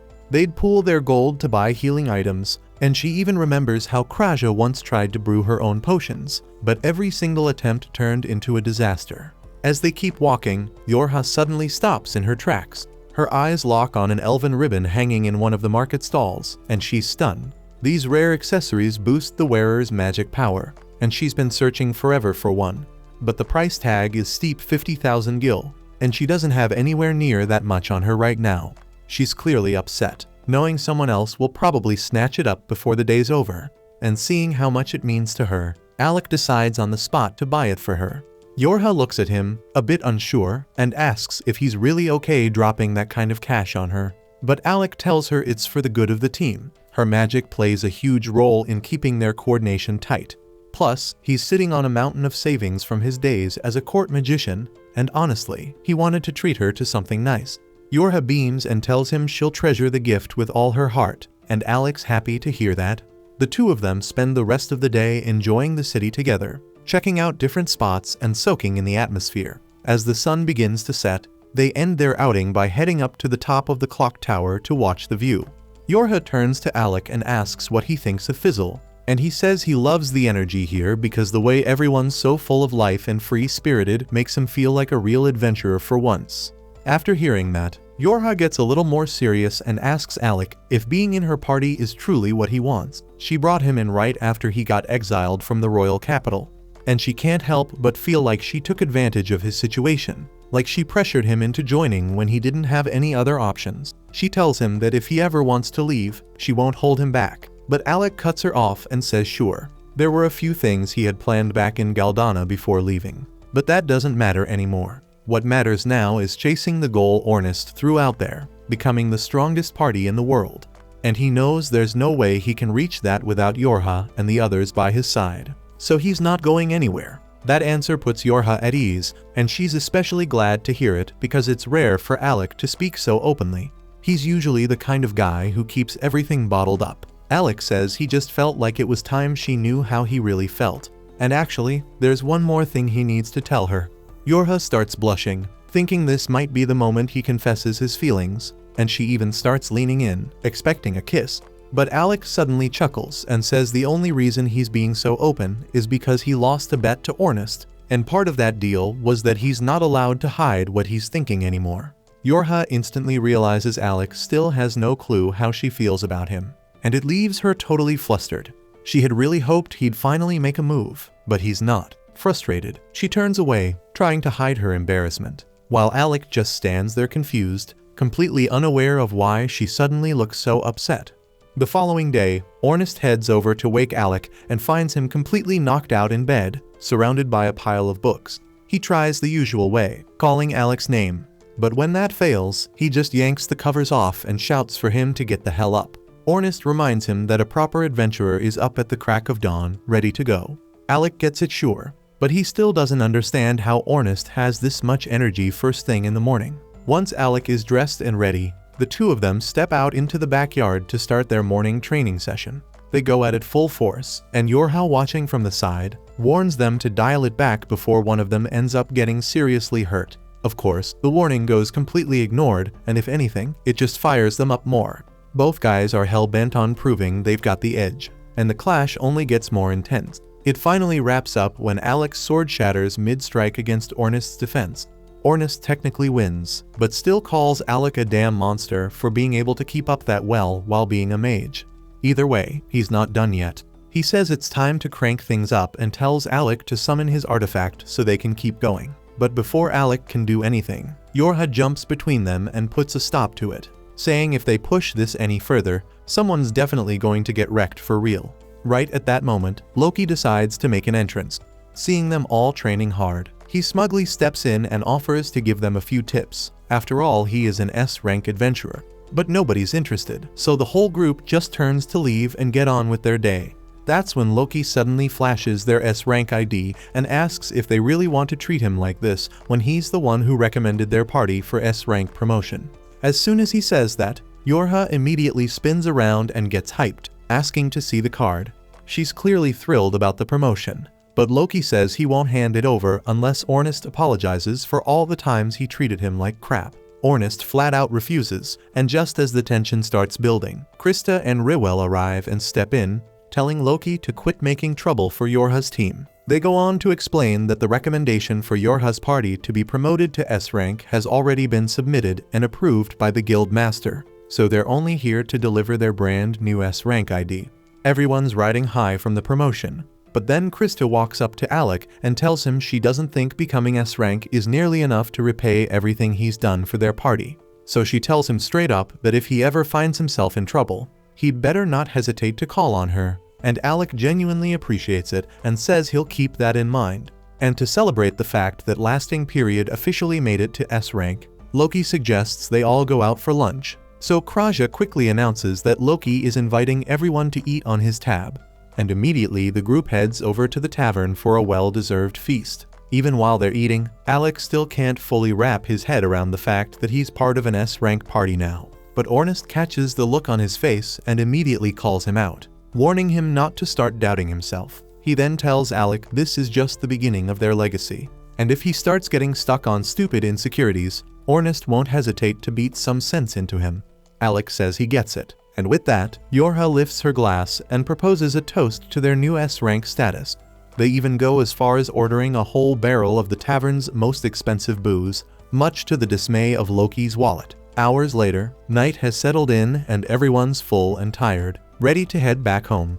Except for Yorha, who's completely knocked out after drinking way too much. Kraja explains that she was just in an especially good mood tonight, not only because of the promotion, but also because Alec turned down the king's offer to return to Galdana so he could stay with their party instead. Right then, Misha comes running up looking for Kraja, saying the guild is short on healers and they could really use her help. Kraja doesn't hesitate and heads straight to the guild infirmary to assist. But when she gets there, she's surprised by how many wounded adventurers are packed in. She turns to Misha and asks if a dungeon raid went south or something. But Misha shakes her head because monsters didn't cause these injuries, they were caused by people. That stuns Kraja because it's the first she's heard of anything like that. So Misha explains that there's been a string of attacks recently. Adventurers getting ambushed by a dangerous group that calls itself the Shadow Guild. Right then, the guild master steps in and calls out to Kraja because he's got another injured adventurer who needs immediate help. The infirmary's packed, so Leviel had no choice but to bring her upstairs to his own quarters. The girl's name is Olivia, and she's in critical condition after being ambushed alone by the Shadow Guild. Her wounds are severe, but with Kraja on the scene, Leviel's confident she'll pull through. Kraja starts examining Olivia's injuries, carefully checking each one. But just as she's about to start healing, Olivia suddenly jolts awake and grabs her hand. She demands to know where she is, so Kraja calmly explains that she was brought to the guild for emergency treatment after being attacked. She then gently asks if Olivia remembers anything about the Shadow Guild that might help. But the moment she hears that name, Olivia erupts in rage. The memories of what happened come flooding back, and with clenched teeth, she swears revenge for what he did to her. She begs Kraja to heal her immediately so she can get back out there and fight. But Kraja stands firm and says no because if Olivia tries to jump back into battle right after getting healed, it'll only make things worse. Frustrated and still burning with anger, Olivia tries to push through the pain and force Kraja to heal her faster. But as Kraja warned, the effort causes her to collapse again. And once she's out cold, Kraja resumes the healing process. Turns out, Olivia is part of the Nameless Party, one of Fizzle's top-ranked swordsmen, which only raises the question, who the hell could have done this kind of damage to someone that strong? And by the time the sun rises, Kraja has finished healing her. Completely drained, she slumps forward and dozes off at Olivia's bedside. Elsewhere in Fizzle, Alec is buried in research at the library, flipping through everything he can find on the arcane dungeon. Out of nowhere, a boy named Luorg walks up and introduces himself as a member of Nameless, the same S-rank party Olivia belongs to, and he asks Alec if he'd be willing to join him on a raid into the labyrinth. Not long after, Kraja heads over to Olivia's room to check in on her, only to walk in and catch her mid-swing with a sword. Despite the fact that she's supposed to be resting, Leviel is just sitting nearby, watching it happen, so Kraja shoots him a look and asks why he didn't stop her. But he just shrugs, saying it's pointless because Olivia won't listen to a damn thing he says. And when she shuts down like this, there's nothing he can do, and on top of that, she's not even telling him what happened with the Shadow Guild, which is stalling his entire investigation. Kraja steps in, grabs Olivia, and tells her she should be lying down. But Olivia fires back, shouting that the real issue isn't rest. It's the fact that her legs still aren't working right. She snaps at Kraja, yelling that if she's really a healer, she should start acting like one. Even though Olivia's being completely out of line, Kraja doesn't take it personally. Instead, she calmly asks Leviel to step outside so she can start treatment. Once he's gone, she begins channeling healing magic into Olivia's legs, and Olivia is taken aback that she's not grilling her with questions. Deep down, Kraja can already tell Olivia was betrayed by someone close to her, and if Olivia doesn't want to talk about it, she's not going to push. What matters now is getting Olivia back on her feet, and Kraja is here to help however she can. That simple kindness hits Olivia hard, and it dawns on her that Kraja's done nothing but try to help this whole time, and all she's done is lash out. Guilt wells up inside her, so she drops to her knees and apologizes, saying she was wrong to treat Kraja like that. It wasn't Kraja's fault, and she was just venting her own failure and pain at the wrong person, so she promises to make it up to her. Kraja smiles, happy to see the change in her, but she doesn't want Olivia beating herself up, so she leans forward and gives her a gentle kiss on the forehead.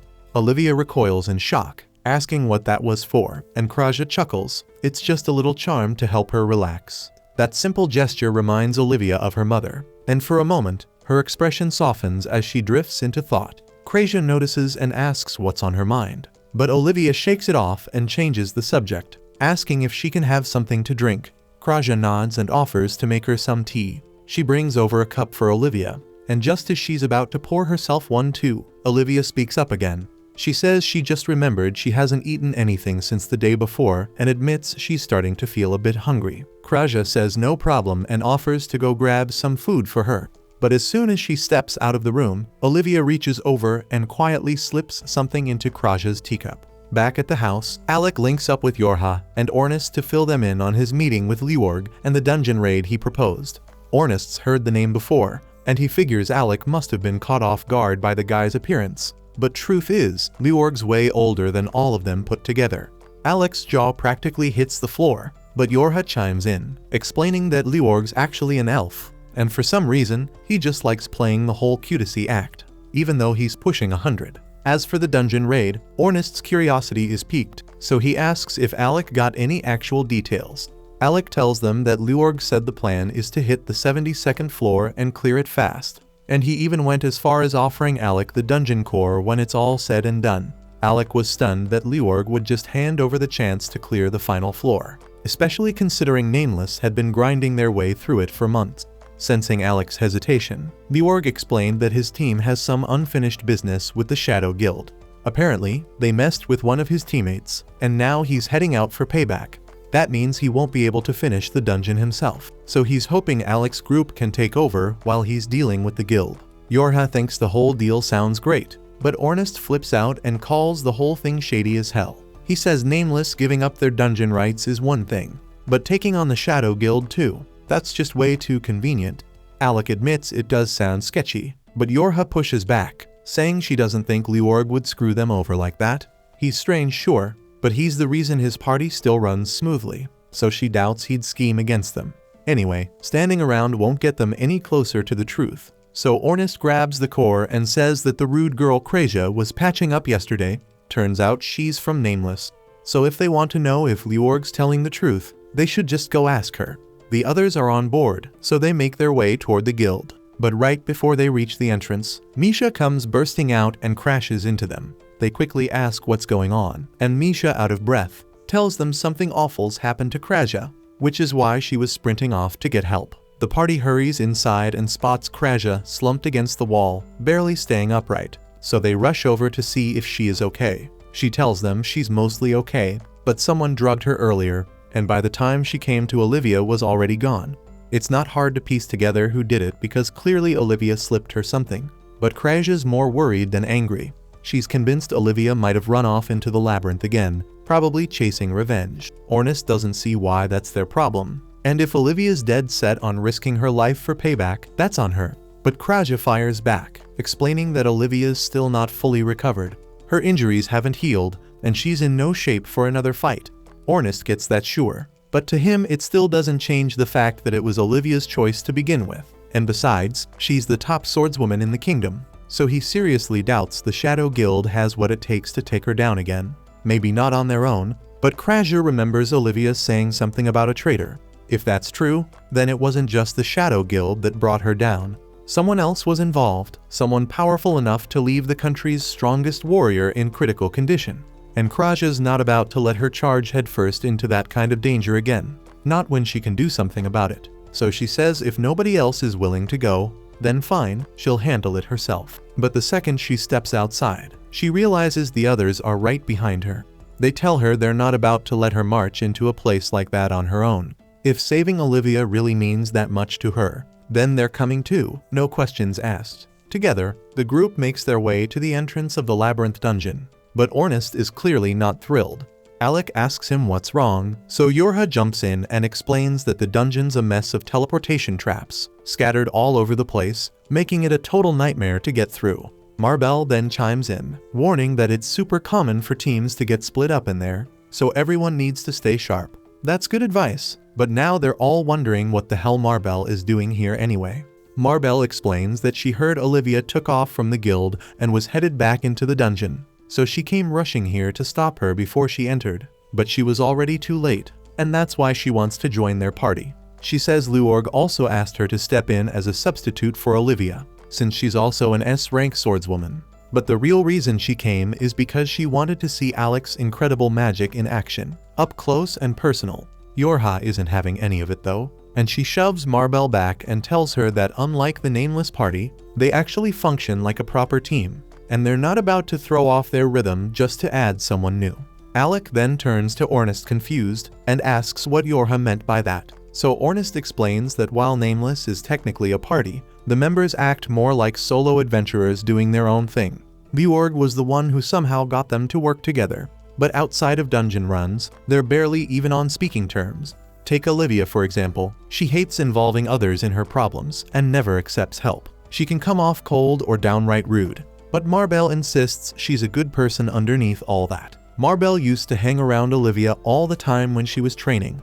At first, Olivia tried to shake her off, saying she worked better alone and only joined Nameless because she needed a party to get through dungeons. But instead of backing off, that just made Marbell more persistent. And since Olivia didn't seem to care much for her team anyway, Marbell asked if she'd like to raid a dungeon together sometime. And Olivia actually said yes, so they've been close ever since. Marbell says she won't insist on coming if she's just going to slow them down. But she's genuinely worried about Olivia and begs them to do whatever they can to bring her back safely. But before heading in, Ornest tosses a wristband to Alec and tells him to wear it because it's their hidden trump card for this dungeon. Alec has no clue what it does, but he trusts Ornest and puts it on without arguing. Once they're all set, the group enters the labyrinth together. But before they move in too far, Krasia stops to set up a teleportation circle of her own. That way, if anyone ends up falling into a random teleportation trap, they'll have a safe way to get beamed to this point in an instant. Ornest is actually impressed that Krasia had the foresight to set everything up like this, so he casually starts patting her on the head. But Krasia doesn't appreciate being treated like a kid, especially not from him. So she immediately stops mid-cast and dropkicks him so hard he goes flying across the room. Unfortunately, his landing isn't so lucky because he smacks right into a teleportation trap. Alec panics and rushes over to try and help. But the moment he steps forward, he triggers a trap too. And just like that, both of them get warped to some random part of the dungeon. And it is pretty much Krasia's fault. Over on Alec's side, he has no clue where he landed. But he's surrounded by a swarm of monsters and quickly realizes he's going to have to fight solo. As the horde charges, Alec unleashes Thunderbolt after Thunderbolt, wiping out anything that gets too close. But one slips past his defenses and lunges from behind, only to get dropped instantly by a sharp arrow that pierces straight through it. Alec turns and breathes a sigh of relief when he sees Krasia standing there.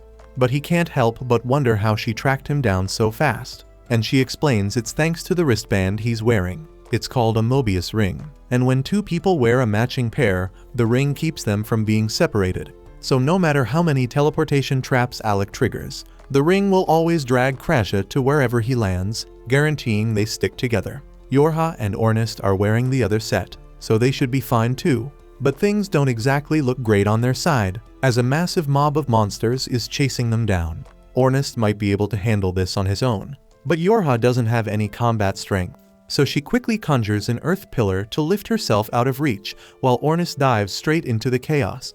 She buffs him with a quick burst of stamina and speed, just enough to keep him from burning out mid-battle. With that boost, Ornest surges forward and slices clean through the biggest monster's neck in one strike. That brutal takedown is enough to send the rest of the smaller creatures scrambling, completely terrified. Ornest sighs, a little let down since they would have made a good warm-up. Yorha climbs down and tells him he handled the whole thing like a pro, and Ornest soaks up the praise, clearly enjoying every second. But as they continue forward, they stumble upon something unexpected, and it's the remains of the dungeon floor's boss. Yorha freezes because the thing looks like it was obliterated in one clean sword strike, and she can't think of a single person capable of something like that. But Ornest can. There's only one person who could have pulled that off, and it's Melia Dial, the Blade Master. At the same time, in another part of the dungeon, the leader of the Shadow Guild is speaking with Melia, praising him for how impressive he is, because not only did he one-shot the floor boss, but he also wiped the floor with Olivia, the S-rank swordswoman from Nameless.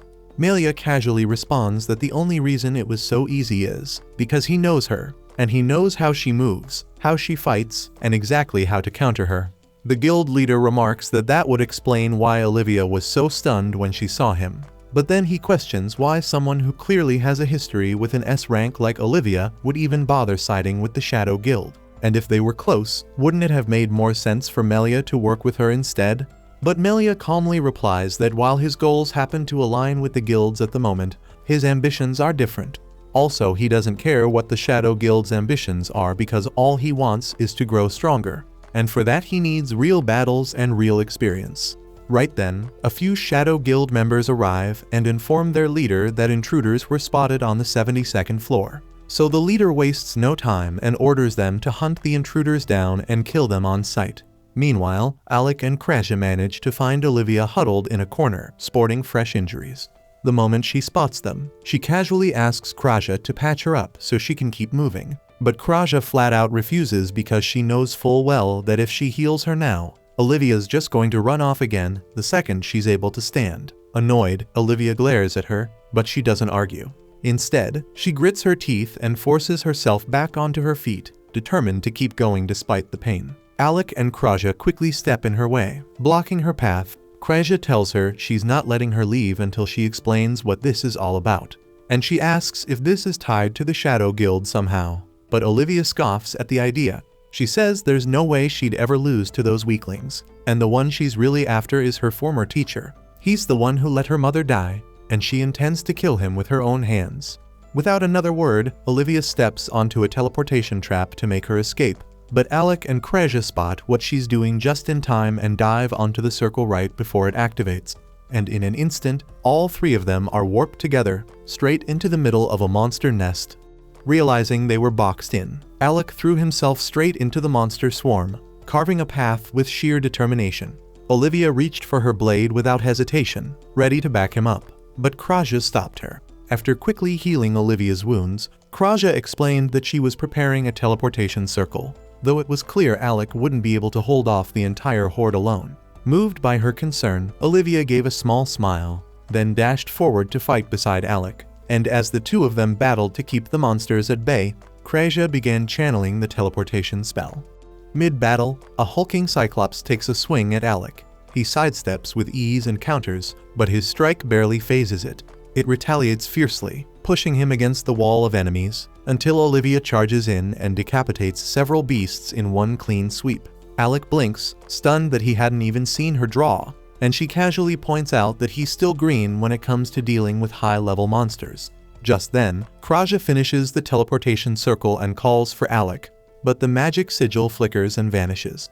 Alec immediately figures out that there's a magic eater nearby, and his fears are confirmed as more of the creatures flood into the chamber. Back to back with Olivia, Alec stands firm as she dashes forward and effortlessly slays another beast. Watching her carve through the horde with precision, Alec can't help but compare her style to Ornest's. Where Ornest fought loud and dramatic, Olivia's strikes were sharp, clean, and merciless. Not wanting to be left in the dust, Alec pushes forward and slays a few himself. Olivia gives him credit for his power and sword handling, but points out that his technique is still too raw. She tells him to stop forcing his strength and instead let his blade flow naturally with his movement. While Kraja scans the area for the monster suppressing their magic, Olivia and Alec realize the swarm just keeps coming. Olivia calls out, asking if Kraja can locate the magic eater. Kraja shouts back that she's found it, but it's surrounded by a massive cluster of monsters. Without hesitation, Olivia charges straight into the mob, slicing down anything in her way to shield Kraja from danger. Alec darts around the chamber, trying to draw the rest away, but a winged beast swoops down on him. He raises his blade just in time to deflect the strike and knock it back. But the damn thing doesn't give up, and it keeps chasing him relentlessly, so Alec baits it into clashing with a nearby Cyclops. The bird tears through it in seconds, but its focus never leaves Alec. At the same time, Olivia keeps closing the distance between herself and the magic eater until she finally brings it down and smashes the artifact it was guarding. She quickly calls out to Kraja, letting her know it's done, so Kraja immediately starts charging up a fresh teleportation circle. As soon as it's ready, she calls for Alec, who unleashes a full-powered thunderstrike that electrocutes the swarm of monsters still harassing him. and once they're down, he hurries back to Kraja, who's waiting for Olivia to make it through. After fighting her way past the relentless tide, Olivia finally breaks through and reaches them. She grabs Alec's hand, and with everyone together, Kraja activates the spell and warps them out of the monster-infested death trap. Once they're safely outside, Olivia turns to Alec and asks why he never told her he could use magic like that. He reminds her he already mentioned it before, but Olivia argues that no proper mage would ever charge into a monster horde swinging a sword. She admits it feels weird scolding him like she's some kind of mentor, but still thanks him for helping her survive that hellish room. Alec says he'll keep her advice in mind, then glances at Kraja and asks if she's relieved they all made it out. But she's not in a joking mood and tells him he's brushing things off too easily, and points out that Olivia's injuries still haven't fully healed. She warns that if Olivia keeps fighting so recklessly, her wounds are going to reopen. Then she brings up what Olivia had said earlier about the one who betrayed her, asking who it was that hurt her so badly. Olivia finally opens up. She says her mother was a fellow adventurer who died when she was still a child, leaving her completely alone. In her darkest days, a man named Melia took her in and raised her like his own daughter.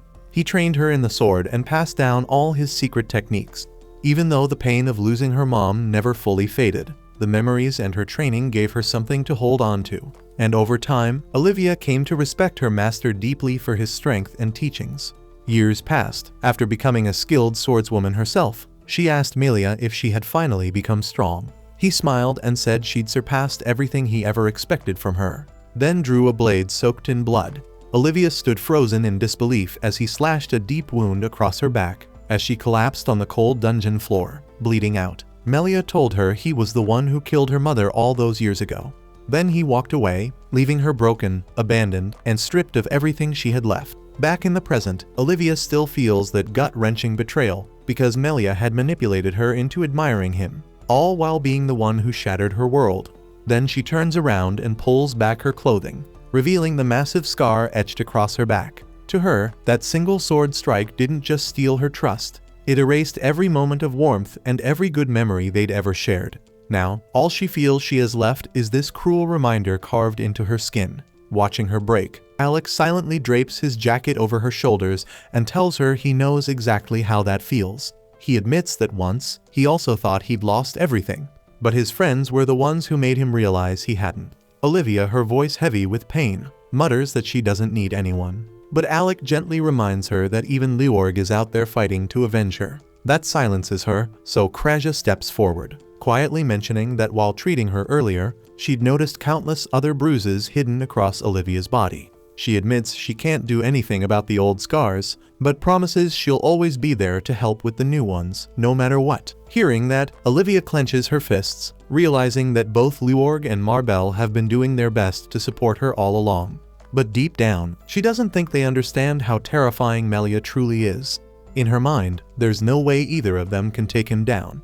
Alec speaks up firmly and says that if Leorg and Marbel can't do it, then he and Kraja will stand by her instead. Overwhelmed by their sincerity, Olivia's composure finally cracks, and she breaks into tears, so Kraja steps closer and gently kisses her forehead, comforting her until the crying stops. Somewhere deeper in the dungeon, Ornus groans about the endless traps he's been running into. Yorha, clearly annoyed, points out that most of those traps were triggered because of his reckless behavior. Still, she warns him to stay alert because someone has already defeated the floor boss, and that means things could get worse.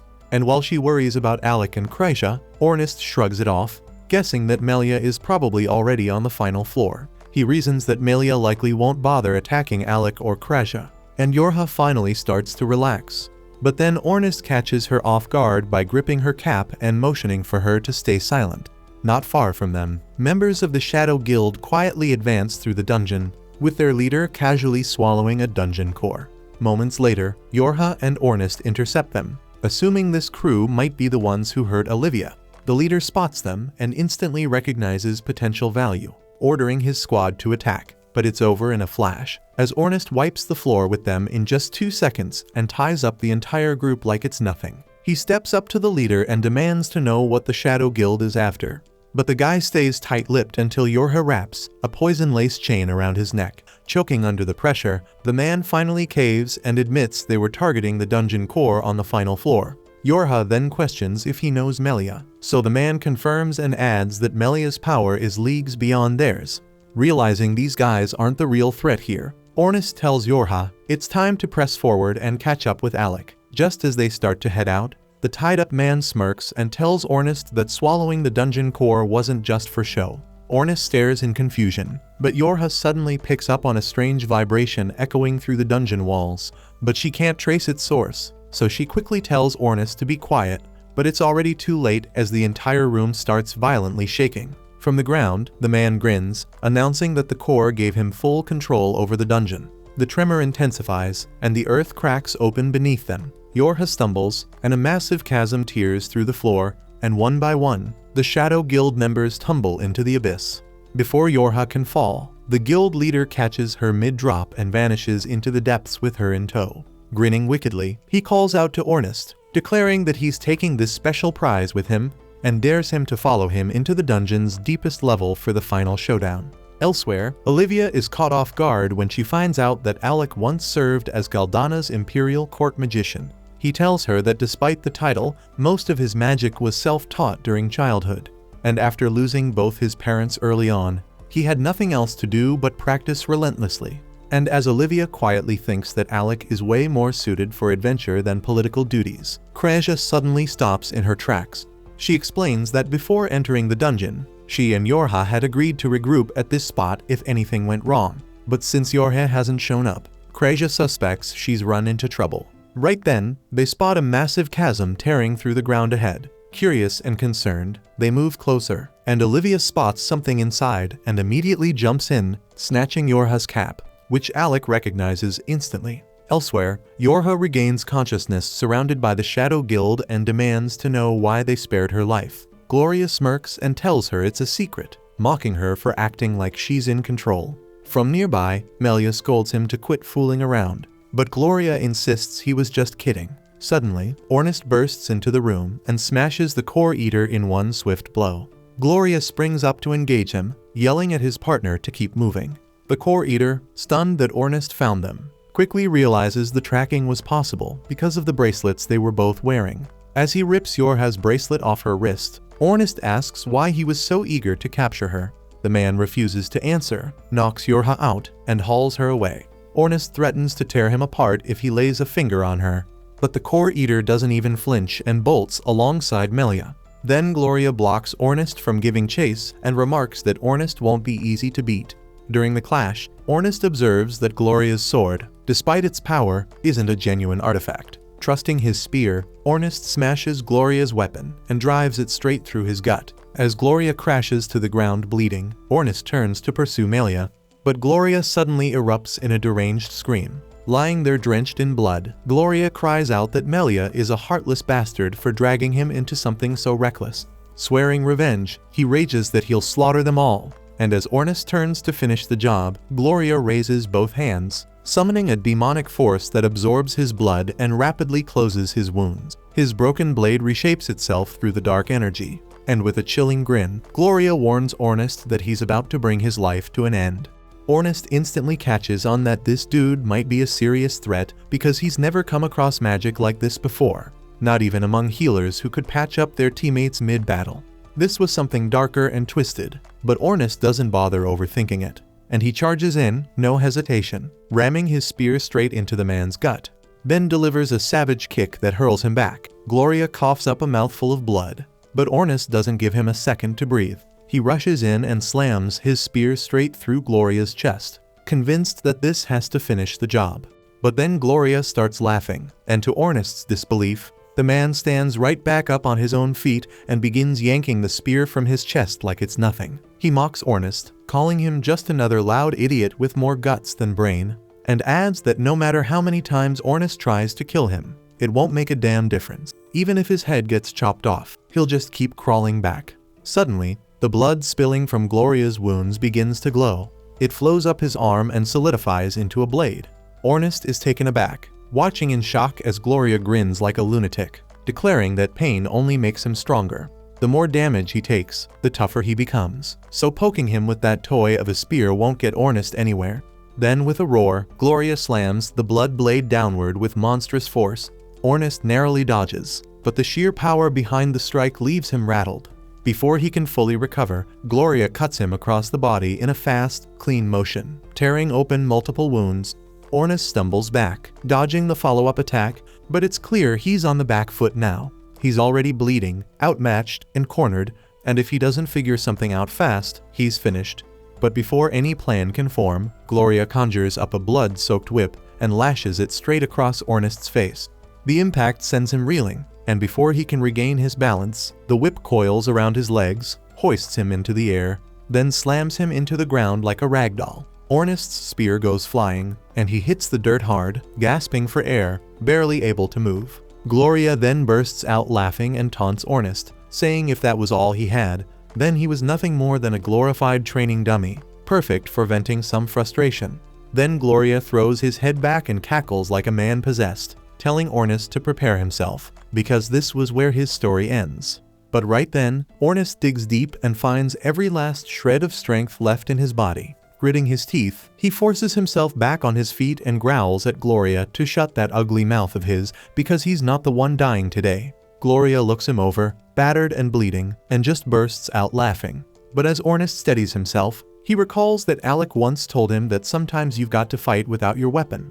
And for the first time, Ornust decides to take that advice seriously. He calls out to his spear, and it instantly reacts, rising into the air and rocketing toward Gloria like a missile. Gloria jumps aside with a sneer, mocking him for thinking he'd fall for a cheap trick like that. But the opening was all Ornust needed, because he charges in while Gloria's still distracted and lands a clean punch across his face, sending him crashing to the ground. As Gloria reels from the hit, Ornust flashes back to the very first time he ever sparred with Alec. Alec was a mage, but insisted on going toe-to-toe in a straight fight, no magic allowed. Ornust called him nuts for even trying, thinking it would be a one-sided beatdown, but Alec was the kind of guy who got good at anything he put his mind to. They clashed hard, Alec wielding his mana-forged blade, while Ornust came at him with rapid spear jabs and brutal swings. To Ornust's surprise, Alec actually held his own, and even managed to force Ornust onto the defensive at times. But Ornust wasn't one to back down easy, so he ramped up the pressure and gave it everything he had. At one point, while winding up for a heavy strike, Ornust's spear suddenly slipped from his grip and got lodged in the nearby wall. Both of them froze for a second, wide-eyed, but Ornust didn't hesitate, and he rushed in with his fists instead, catching Alec off guard. Just as things were heating up though, their furious teacher stormed in and shut the whole thing down. As punishment, they were both stuck in the garden for the rest of the day, yanking weeds under the blazing sun. That afternoon, after hours of pulling weeds, the two of them slumped onto the grass and watched the sun dip below the horizon. That's when Alec turned Ornust and said he was seriously impressed, because he never expected Ornust to recover that fast, and he was sure he would have lost if the teacher hadn't interrupted, and Ornust had just smiled back, quietly proud like always. Snapping back to the present, Ornust watches as Gloria starts to stand again. Not about to give him a second to breathe, Ornust rushes forward, throwing a solid right hook, but Gloria crosses his arms and catches the blow with a tight guard. Ornust doesn't stop and hammers away, fist after fist, each strike hitting harder than the last. The pressure mounts, and Gloria's guard begins to crack until finally it shatters. Ornust lands 2 fast punches to the face, then slams a brutal uppercut that launches Gloria straight into the wall like a wrecking ball. Ornust yells at him to get back up, shouting that if stabbing makes him stronger, then fine, he'll just beat him senseless with his fists instead. But before he can follow up, Gloria slowly rises to his feet again. This time though, he doesn't charge in. He pulls 2 blood-forged daggers straight from his arms and slashes himself across the gut.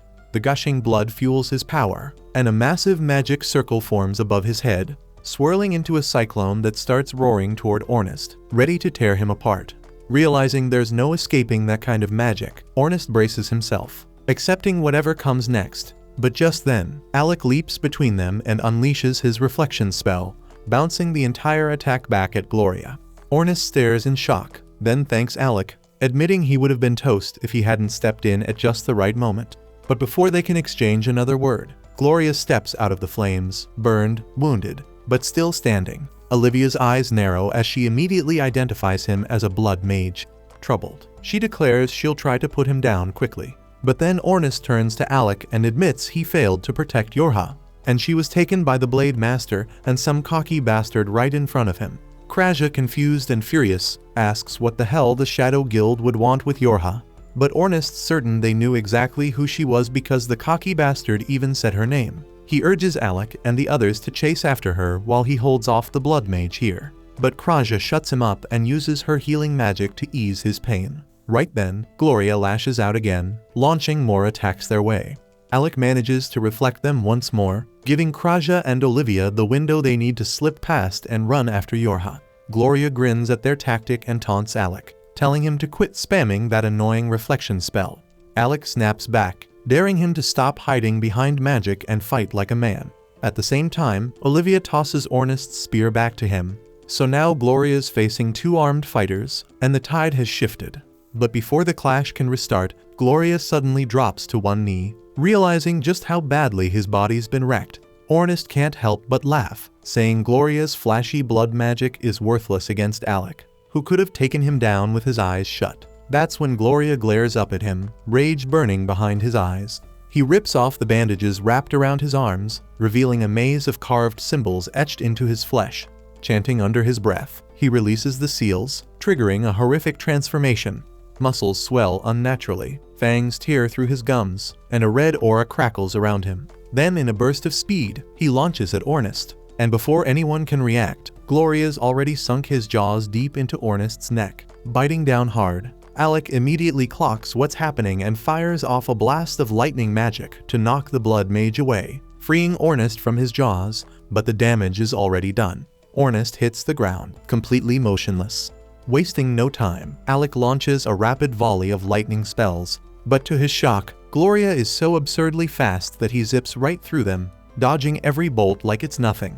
Alec quickly shifts tactics, and instead of aiming directly at Gloria, he summons a massive arcane circle overhead and calls down lightning from every direction, hoping to blanket the area and force a hit. But even that plan crumbles as Gloria taps deeper into his blood magic. Fully restoring his strength, he gathers a torrent of blood into twin razor-sharp daggers and hurls bladed shockwaves at Alec, forcing him to throw up a mana shield around himself and Ornest to prevent them both from being torn apart.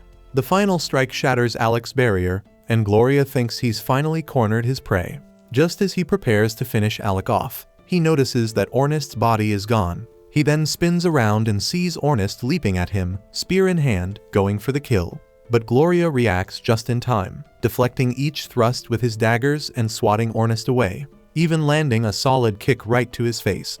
Ornest hits the ground hard, but he scrambles back up, only to be driven down again by Gloria's relentless onslaught, dodging, parrying, striking, and punishing him with vicious kicks that send him stumbling back until he collapses again. Turning to Alec with a twisted grin, Gloria mocks him, saying it's his turn to watch now. Watch as his useless little friend bleeds out right in front of him, powerless to stop it.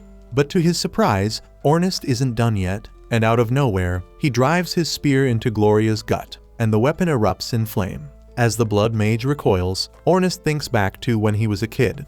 He used to train with a boy who was practically a prodigy with the spear, and no matter how hard Ornest tried, how much time he put in, how many bruises he racked up, he never stood a chance. That kid never trained a single day in his life and still wiped the floor with him. But in the end, it wasn't Ornest who beat him, it was the hard fate.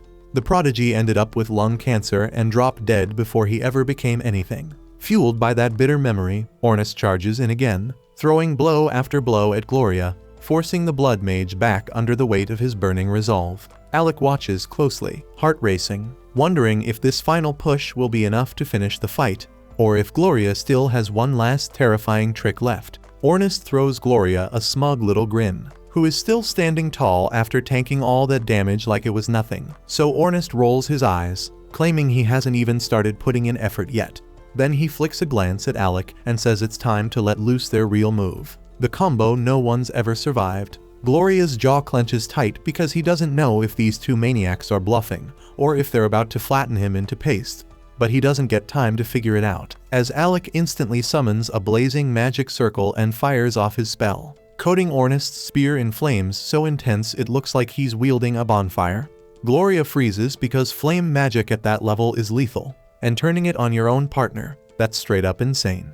But Ornest isn't about to stop for a safety lecture. He bolts forward with brutal speed, raining down a flurry of strikes, trying to land 100 hits in the blink of an eye. Gloria does everything he can to keep up, but Ornest's speed is too much. He slips past his guard and delivers a vicious blow, slicing Gloria's right arm clean off. Staggering back, Gloria screams at Alec, warning him that if he keeps this up, he'll end up torching his own partner. But Ornest shuts him down immediately, yelling for Alec to send another fire blast. Alec just smirks, impressed by his buddy's grit, and hurls another wave of fire straight at him. Wrapped in a blazing whirlwind, Ornest launches into the air and slams into Gloria, who tries to counter with his enchanted weapon. But at this point, Ornest has way too much power backing him. He drives Gloria back, slamming him to the ground with brute force, and he doesn't let up. Before Gloria can even blink, Ornest is right back in his face, hammering him with non-stop attacks.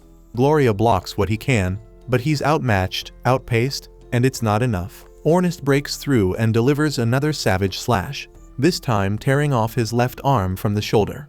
As he stands over the wrecked mess that was Gloria, Ornest's mind flashes back to the boy who always beat him during training. He clenches his weapon, vowing to honor him by proving he had what it took to become the world's greatest lancer. Channeling every ounce of strength and rage he has, Ornest lunges with one final, devastating thrust, driving his flaming spear straight through Gloria's chest. The force is so violent that it splits his torso from his lower half, and his mangled body crashes to the ground in pieces. With the fight finished, Ornest turns to Alec, walking over with fire still burning in his eyes, declaring that nothing's going to stop them from becoming the #1 party in the world. At the same time, Yorha regains consciousness on a completely different level, only to be greeted by the twisted freak with a Joker-like mug leering over her. He sneers and holds up the dungeon core, mocking her struggle. Says he gets a real kick out of watching adventurers bust their asses clearing every floor, only for him to swoop in at the last second, kill them, and snatch the prize for himself. He laughs coldly and tells her none of her friends are making it out alive. But before he can finish running his mouth, a sudden flash of steel slices through his back, cut deep and brutal by the Blade Master himself, who leaves him writhing in a pool of his own blood. Melia turns to Yorha, saying he was sick of listening to the guy's voice. He snatches the core from the dying man and walks up to her, calling her a seeker and asking her to take him to Eden. Yorha's eyebrows shoot up because she has zero clue what the hell he's talking about. So he goes on to explain that seekers are a rare breed, chosen ones able to see Eden, a hidden realm where the dungeon core supposedly grants any wish the holder desires. Yorha cuts him off, saying she doesn't know anything about seekers or Eden or whatever fantasy he's babbling about. Just then, the punk bleeding out on the floor groans through a mouthful of blood, cursing Melia for daring to cross the Shadow Guild. And he promises they'll hunt him down and make him pay. But Melia's already over it, and without blinking, he finishes the guy with a clean, effortless slash. He says he couldn't care less about guilds, vengeance, or anything else because his only goal is to sharpen his skills in battle. But the problem is, once people start calling him the Blade Master, suddenly no one's got the guts to fight him. So if the challengers stop showing up, you've got no choice but to start making your own. That's when his head snaps to the side. He senses something and turns to see Olivia and Kresia approaching. A smirk creeps across his face as he tells Olivia she really should have stayed home after their last encounter. But Olivia's done playing nice. Her voice shakes with fury as she shouts that she's here for revenge, and there's no way in hell he's getting out alive.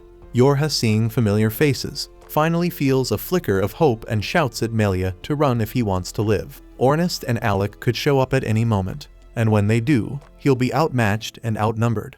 But Melia just smiles wider, like the thought of death doesn't even register. He tells Yorha that if she's trying to scare him off to dodge a real fight, she couldn't be more wrong.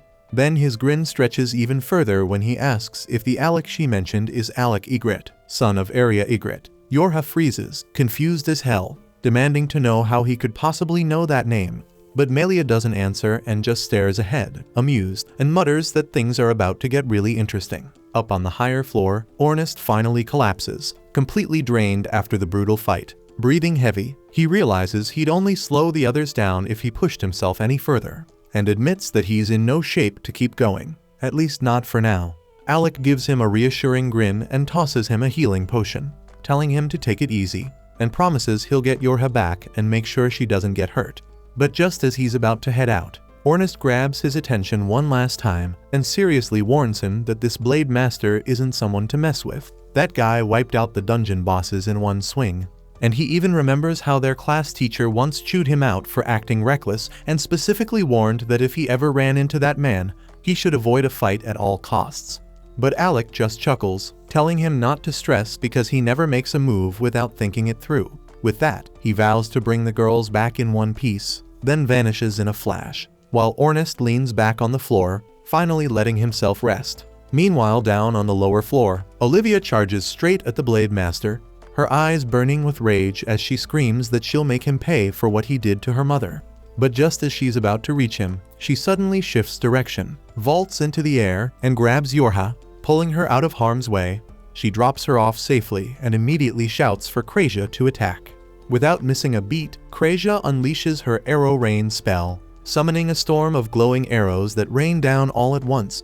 But Melia doesn't flinch and calmly raises his cloak, and just like that, every single arrow shatters on impact, like they were nothing. He grins as he looks over at the three of them, amused, but the girls aren't backing down. Yorha throws up her bind spell, trapping him in a net of glowing chains, while Krasia knocks another arrow and readies her bow. But this time Yorha adds flame enchantment to boost the shot even more. Krasia lets the arrow fly and a blazing, spiraling projectile straight at the Blade Master, who's still caught in the bind. But instead of panicking, Melia simply smirks, and in the blink of an eye, his sword flashes out, cleaving through the chains and slicing the flaming arrow in half like it was paper. Krasia stares in shock because that was her ultimate move, amplified by Yorha's magic, so it should have torn through anything. But this man just cut through it like it didn't even exist. Olivia instantly presses the attack and realizes that Melia had already anticipated her move to rescue Yorha. He allowed it to happen on purpose, just to witness their strongest technique and measure exactly how powerful or powerless they really are. In that moment, she finally understands why he's the only person granted permission to operate as a solo S-rank party while everyone else must fight in teams. She slips behind him and swings for his neck, but it's completely useless. Without even turning around, Melia blocks her strike and shoves her backward with ease. Olivia snarls that she'll be the one to take his head tonight and make him pay for every bit of pain he's caused her. Melia doesn't even acknowledge her threat. Instead, he coldly remarks that there must be an exceptional healer in Fizzle, since the injuries he inflicted on her would have pushed most healers to their absolute limit. The sudden shift in his tone catches Olivia off guard. He continues, saying she's found herself some capable allies, and that the archer enhanced by Yorha's support magic showed genuine promise.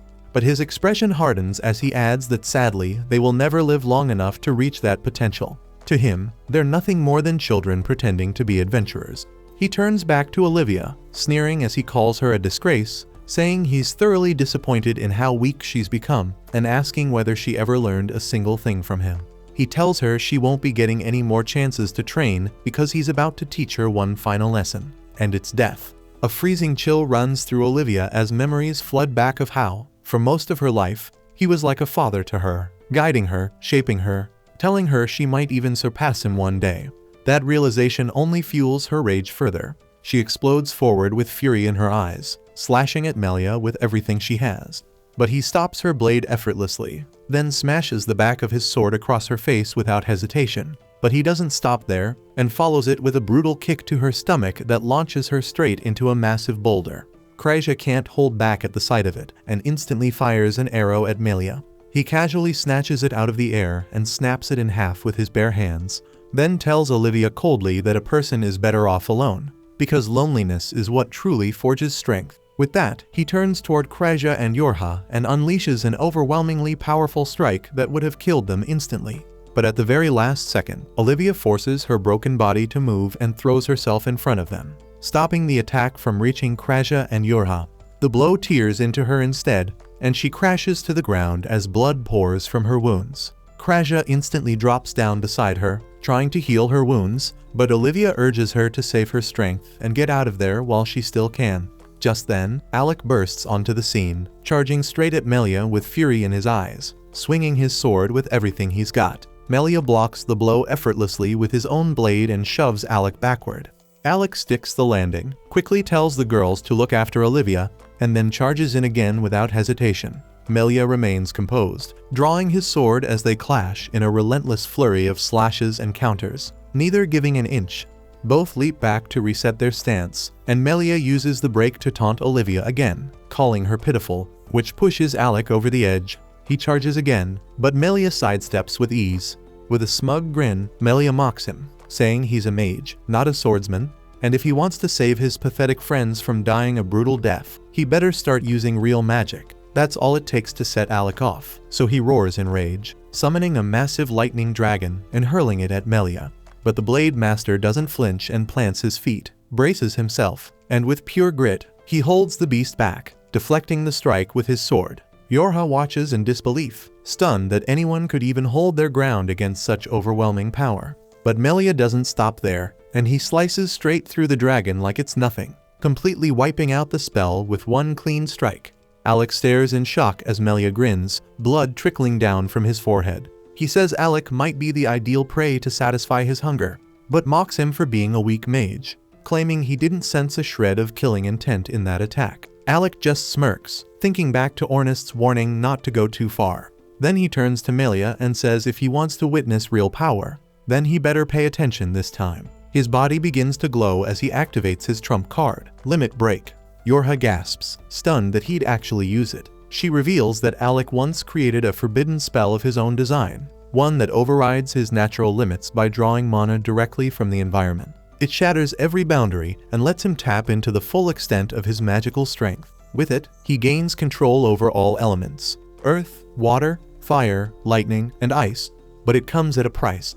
The spell eats away at his life force and could straight up kill him if he pushes it too far. Still, Alec doesn't give a damn, and he locks eyes with Melia and tells him to come at him with everything, because only one of them's walking out of this dungeon breathing. That concludes this episode. Thank you for watching. If you want to see the next part, be sure to subscribe to the channel and turn on the notification bell.